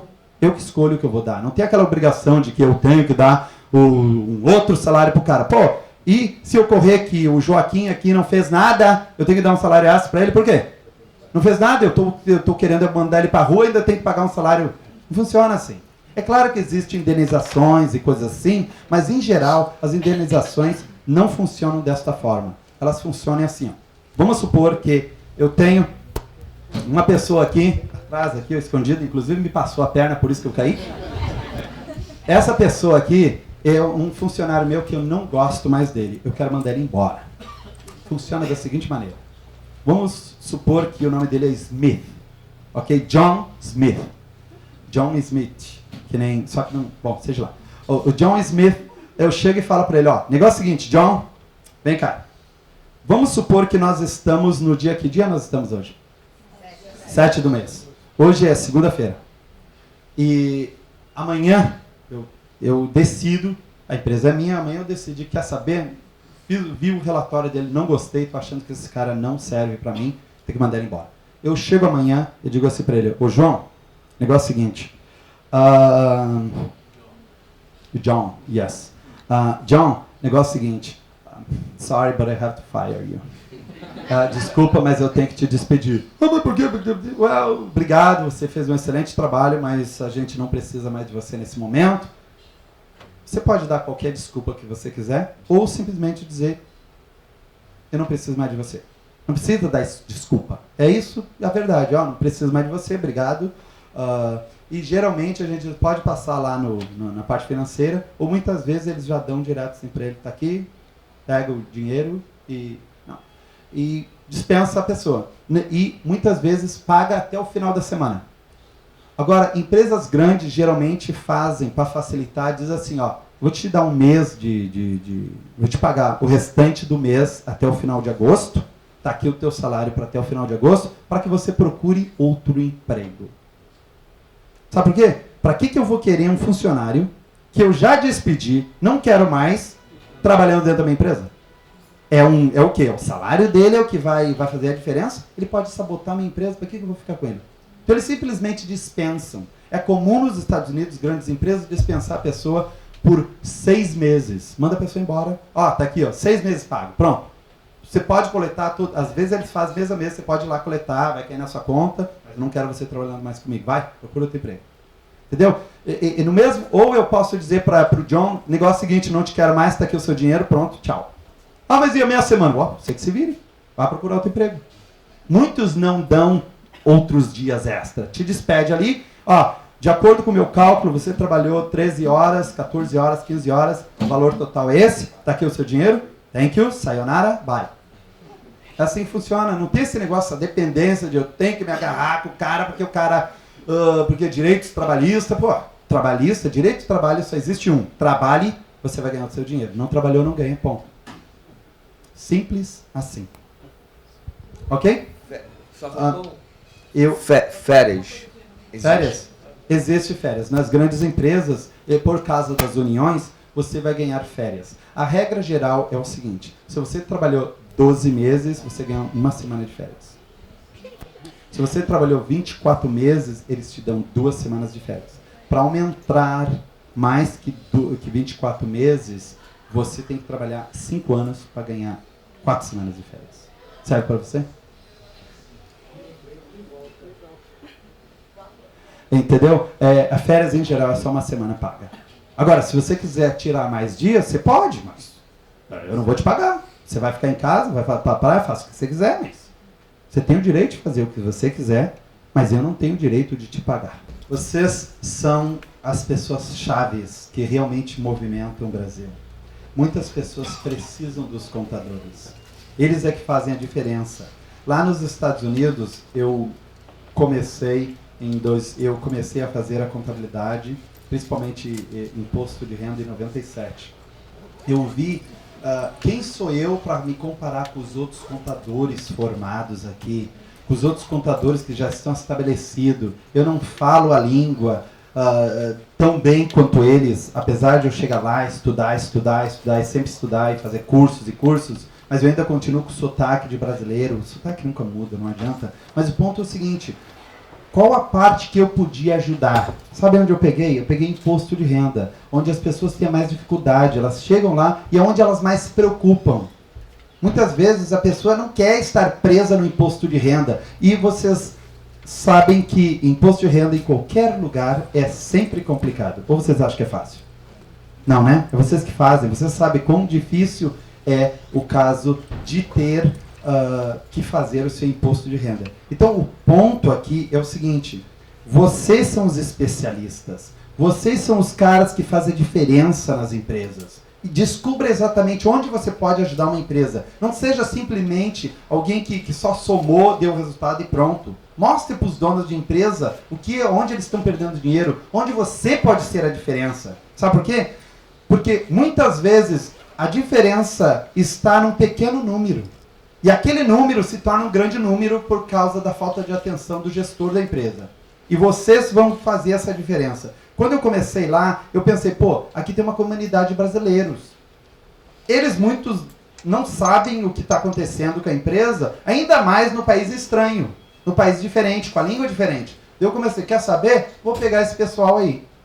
Comecei, falei com amigos, visitei igrejas de brasileiros, visitei comunidades de brasileiros e assim foi. Daqui a pouco, lembra vocês que eu disse que eu trabalhei para a American Express? Foi em 2005. Eu trabalhei para a American Express, tinha um bom salário, tinha um bom status como auditor da American Express. Daí eu pensei, pois é, mas eu estou ganhando aqui, vamos supor, 80, 90 mil, mas eu posso ganhar mais que isso. Não precisa eu ficar me limitado com só 80, 90, 100 mil. Vou fazer o meu próprio negócio, só que naquelas alturas, começando em 97, quando chegou 2005, eu já tinha uns 800 clientes. Eu quase não dava conta de atender os clientes. Trabalhando num outro lugar, além de atender meus clientes. Em 2006 eu disse, chega, that's it, vou trabalhar por mim mesmo, como contador, e vou começar a anunciar. Daí eu fiz anúncio na Globo, e é interessante porque a Globo me trouxe novos clientes, mas o mais do que isso, ela me trouxe um certo prestígio. Eu chegava num restaurante brasileiro, por exemplo, daí eles me olhavam assim, aquele não é o contador brasileiro? Sabe, aquele negócio assim de o pessoal ficava... porque em geral você não vê aqui, eu não sei aqui no Rio de Janeiro, mas você não vê o contador às vezes fazendo a propaganda dele na Globo. No Jornal Nacional, no Fantástico, na novela, que eles chamam novela 3, que é a novela das 9. Daí tá lá o pessoal assistindo a novela, aparece o meu comercial. Eu sou Anivaldo Medeiros, o contador dos brasileiros nos Estados Unidos. Pum, fechava assim. O pessoal, uau, o Anivaldo tá lá fazendo propaganda na Globo. É importante aquilo para mim? Não que eu seja mais que os outros contadores, mas aquilo é o que eu precisava ter o meu diferencial. Então, quando a gente para pensar qual é o seu diferencial, onde você está fazendo o seu marketing, você está simplesmente sendo o contador que está lá no mesmo local, que só passa para os amigos e quem passa na frente é que vai atender? Esse programa foi interessante que você mostrou aqui, que é o Business Hunters. Como é que funciona isso? A doutora Tânia e a equipe dela faz uma reunião de vários empresários. Eles querem fazer um aqui agora no Rio de Janeiro, se não me engano é 20 de outubro, onde vai ter mais ou menos 1000 empresários. É importante você estar lá? Lógico que é. Você entra no negócio e lá você pode distribuir seu cartão, pode conversar com outras pessoas, interagir com essas pessoas. Eu não sei exatamente o preço que eles cobram aqui, para mim não é indiferente isso. Mas eu garanto que se você encontra alguns novos clientes lá, vai ser muito mais do que o preço que você vai pagar para a entrada. Eu fiz uma parceria com a doutora Tânia, porque quando ela chegou lá nos Estados Unidos, ela foi fazer uma palestra do lançamento de um livro. Foi um ano atrás. Ela chegou e disse, lá na palestra, perguntaram para ela, ela perguntou que ela queria um contador para ver algumas coisas lá. Daí eles, por que você não procura o Anivaldo Medeiros, o contador dos brasileiros? Daí eles me ligam 9 da noite, perguntando, Anivaldo, eu tenho a doutora Tânia aqui, o Michael, eu queria abrir uma empresa e tal, eu queria falar com você. Eles me falam isso, era o quê? Dia 8 ou 9 de abril, uma coisa assim. E eu atendo uns 20, 25, 30 clientes por dia, cada meia hora é um. Começa às 8 da manhã, vai até a meia-noite, 1, 2 da manhã, no período de taxa, né?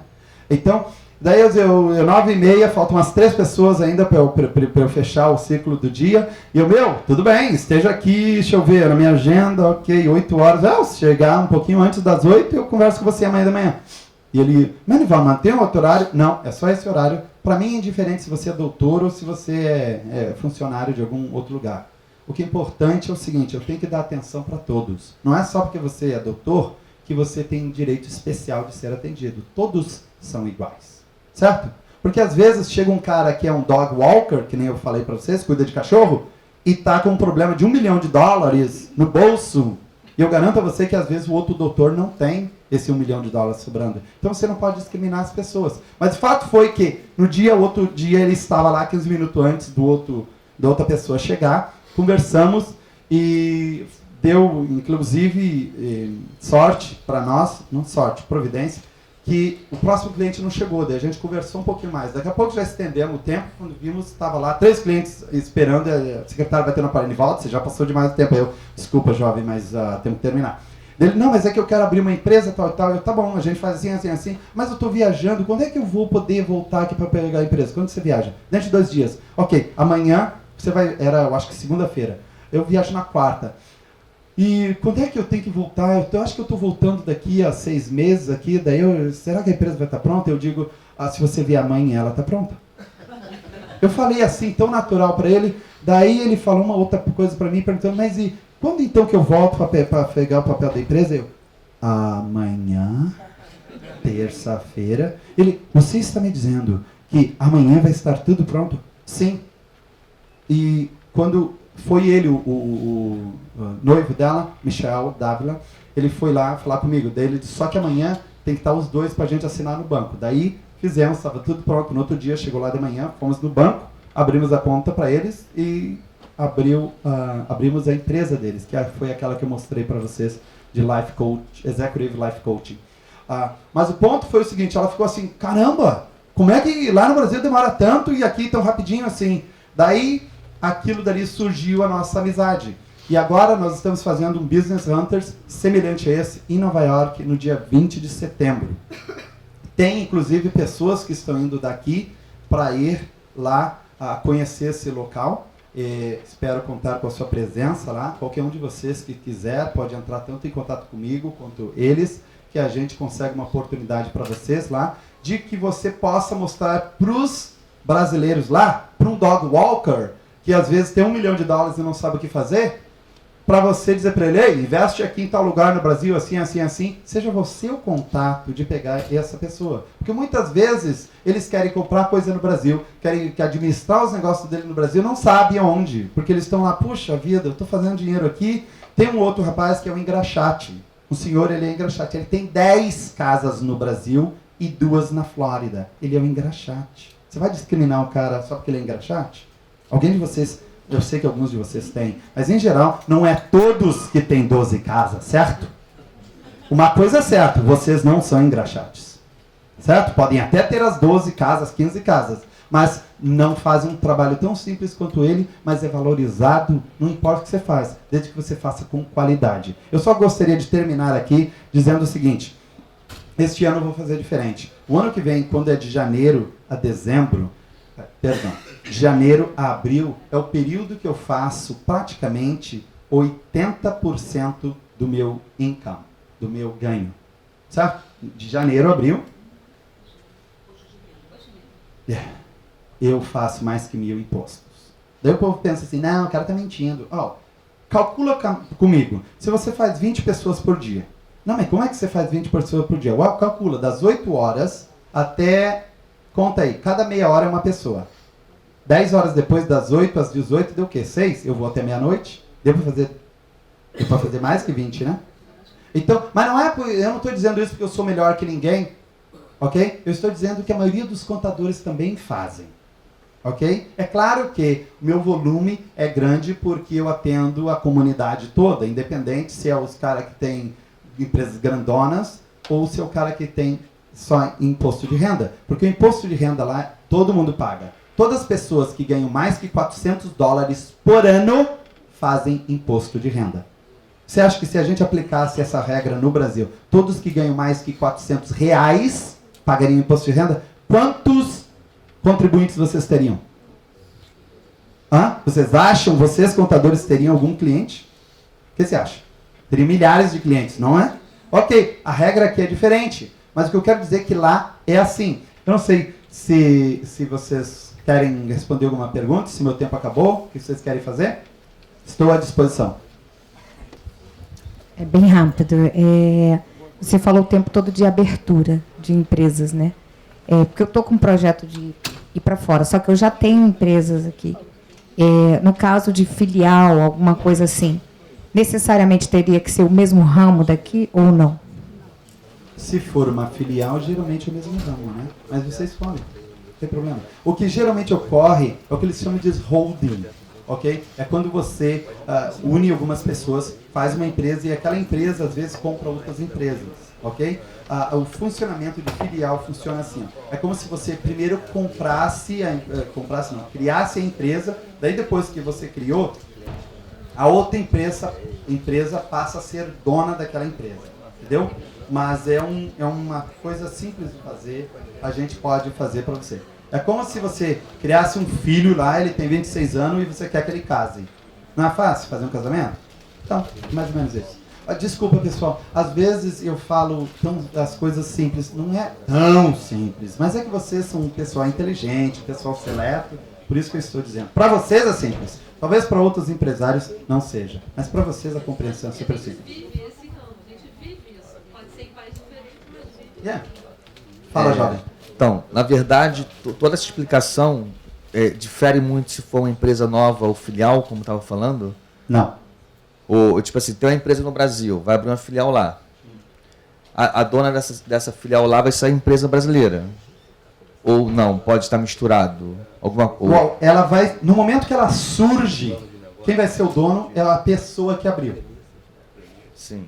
Certo? Pode ser. Daí, você pode abrir com uma empresa estrangeira também, mas às vezes complica um pouquinho.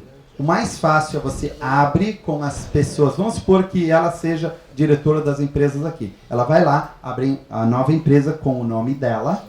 Daí depois que abriu, está formada, daí passa um tempinho, 2, 3 meses depois, daí ela vai vender parte da empresa para a empresa do Brasil. Tá. Entendeu? É só uma então, maneira os donos lá pode ser empresa brasileira com outros sócios, o americano, o brasileiro, pode misturar, não precisa ser só a empresa brasileira. Pode. E essa pessoa que abriu, bora no Brasil, abriu a empresa, ela abriu a empresa dela lá, ela pode ir lá e ficar nos Estados Unidos? Não, daí é um outro caso, não pode. Inclusive eu não falei sobre isso, né? Só um minuto, eu sei que vocês têm contra o tempo. O negócio é o seguinte, quando vocês querem abrir uma empresa e ser sponsor por aquela empresa, é sponsor que eu disse? Pela aquela empresa funciona da seguinte maneira. Em geral a regra é 1 milhão, certo? Mas daí eles reduziram para 500 mil. Tem um negócio de cotas que em geral na Flórida funciona. Rapidamente as cotas funcionam da seguinte maneira. Vamos supor que na minha cidade tem uma zona, uma área que ela não é habitada e não tem nada lá. E eu quero que aquela seja tem uma mata lá e não tem nada, um pântano lá. Daí eu quero que aquela seja uma nova área que tenha comércio ali. Então, eu faço uma petição na prefeitura, a prefeitura me autoriza para que eu adquira contribuintes, pessoas que possam contribuir para o crescimento daquela zona. Daí ali você põe casas, põe um shopping center, põe um negócio assim. Daí você começa a vender o que eles chamam de cotas. Essas cotas, em geral, é 500 mil.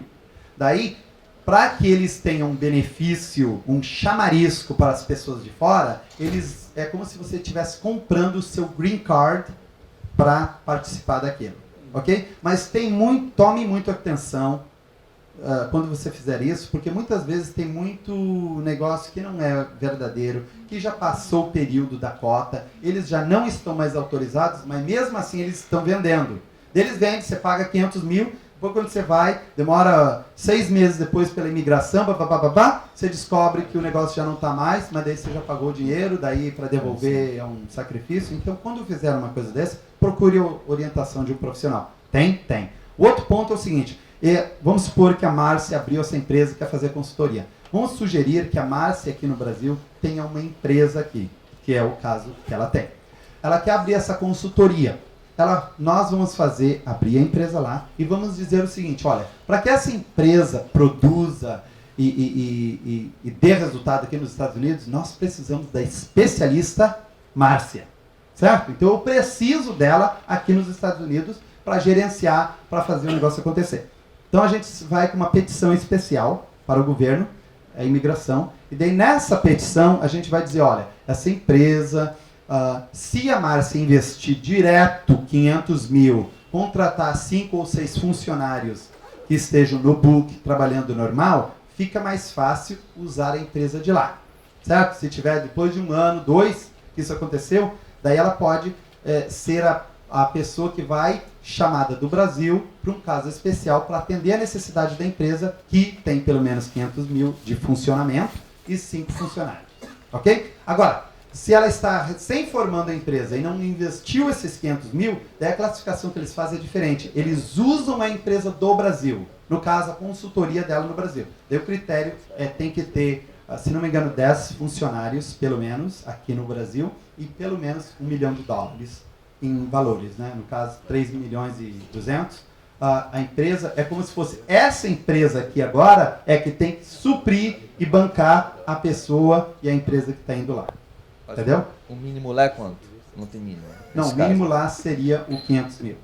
Não, mas neste caso, se a empresa daqui está bancando, não precisa ter mínimo lá, pode tem que entrar por zero. Prova mas tem que ter as provas aqui. Lá você vai mostrar para eles a sua projeção. Olha, eu pretendo, se a Márcia estiver aqui comigo, nós vamos ter um faturamento de 100 mil no primeiro ano, 200 mil no segundo ano, e até 5 anos nós vamos ter 2 milhões e meio. Entendeu? Você faz um business plan, faz um planejamento, É claro que existe um monte de papelada para cá e para lá, mas essa, mais ou menos, na nutshell, é o que é. Certo?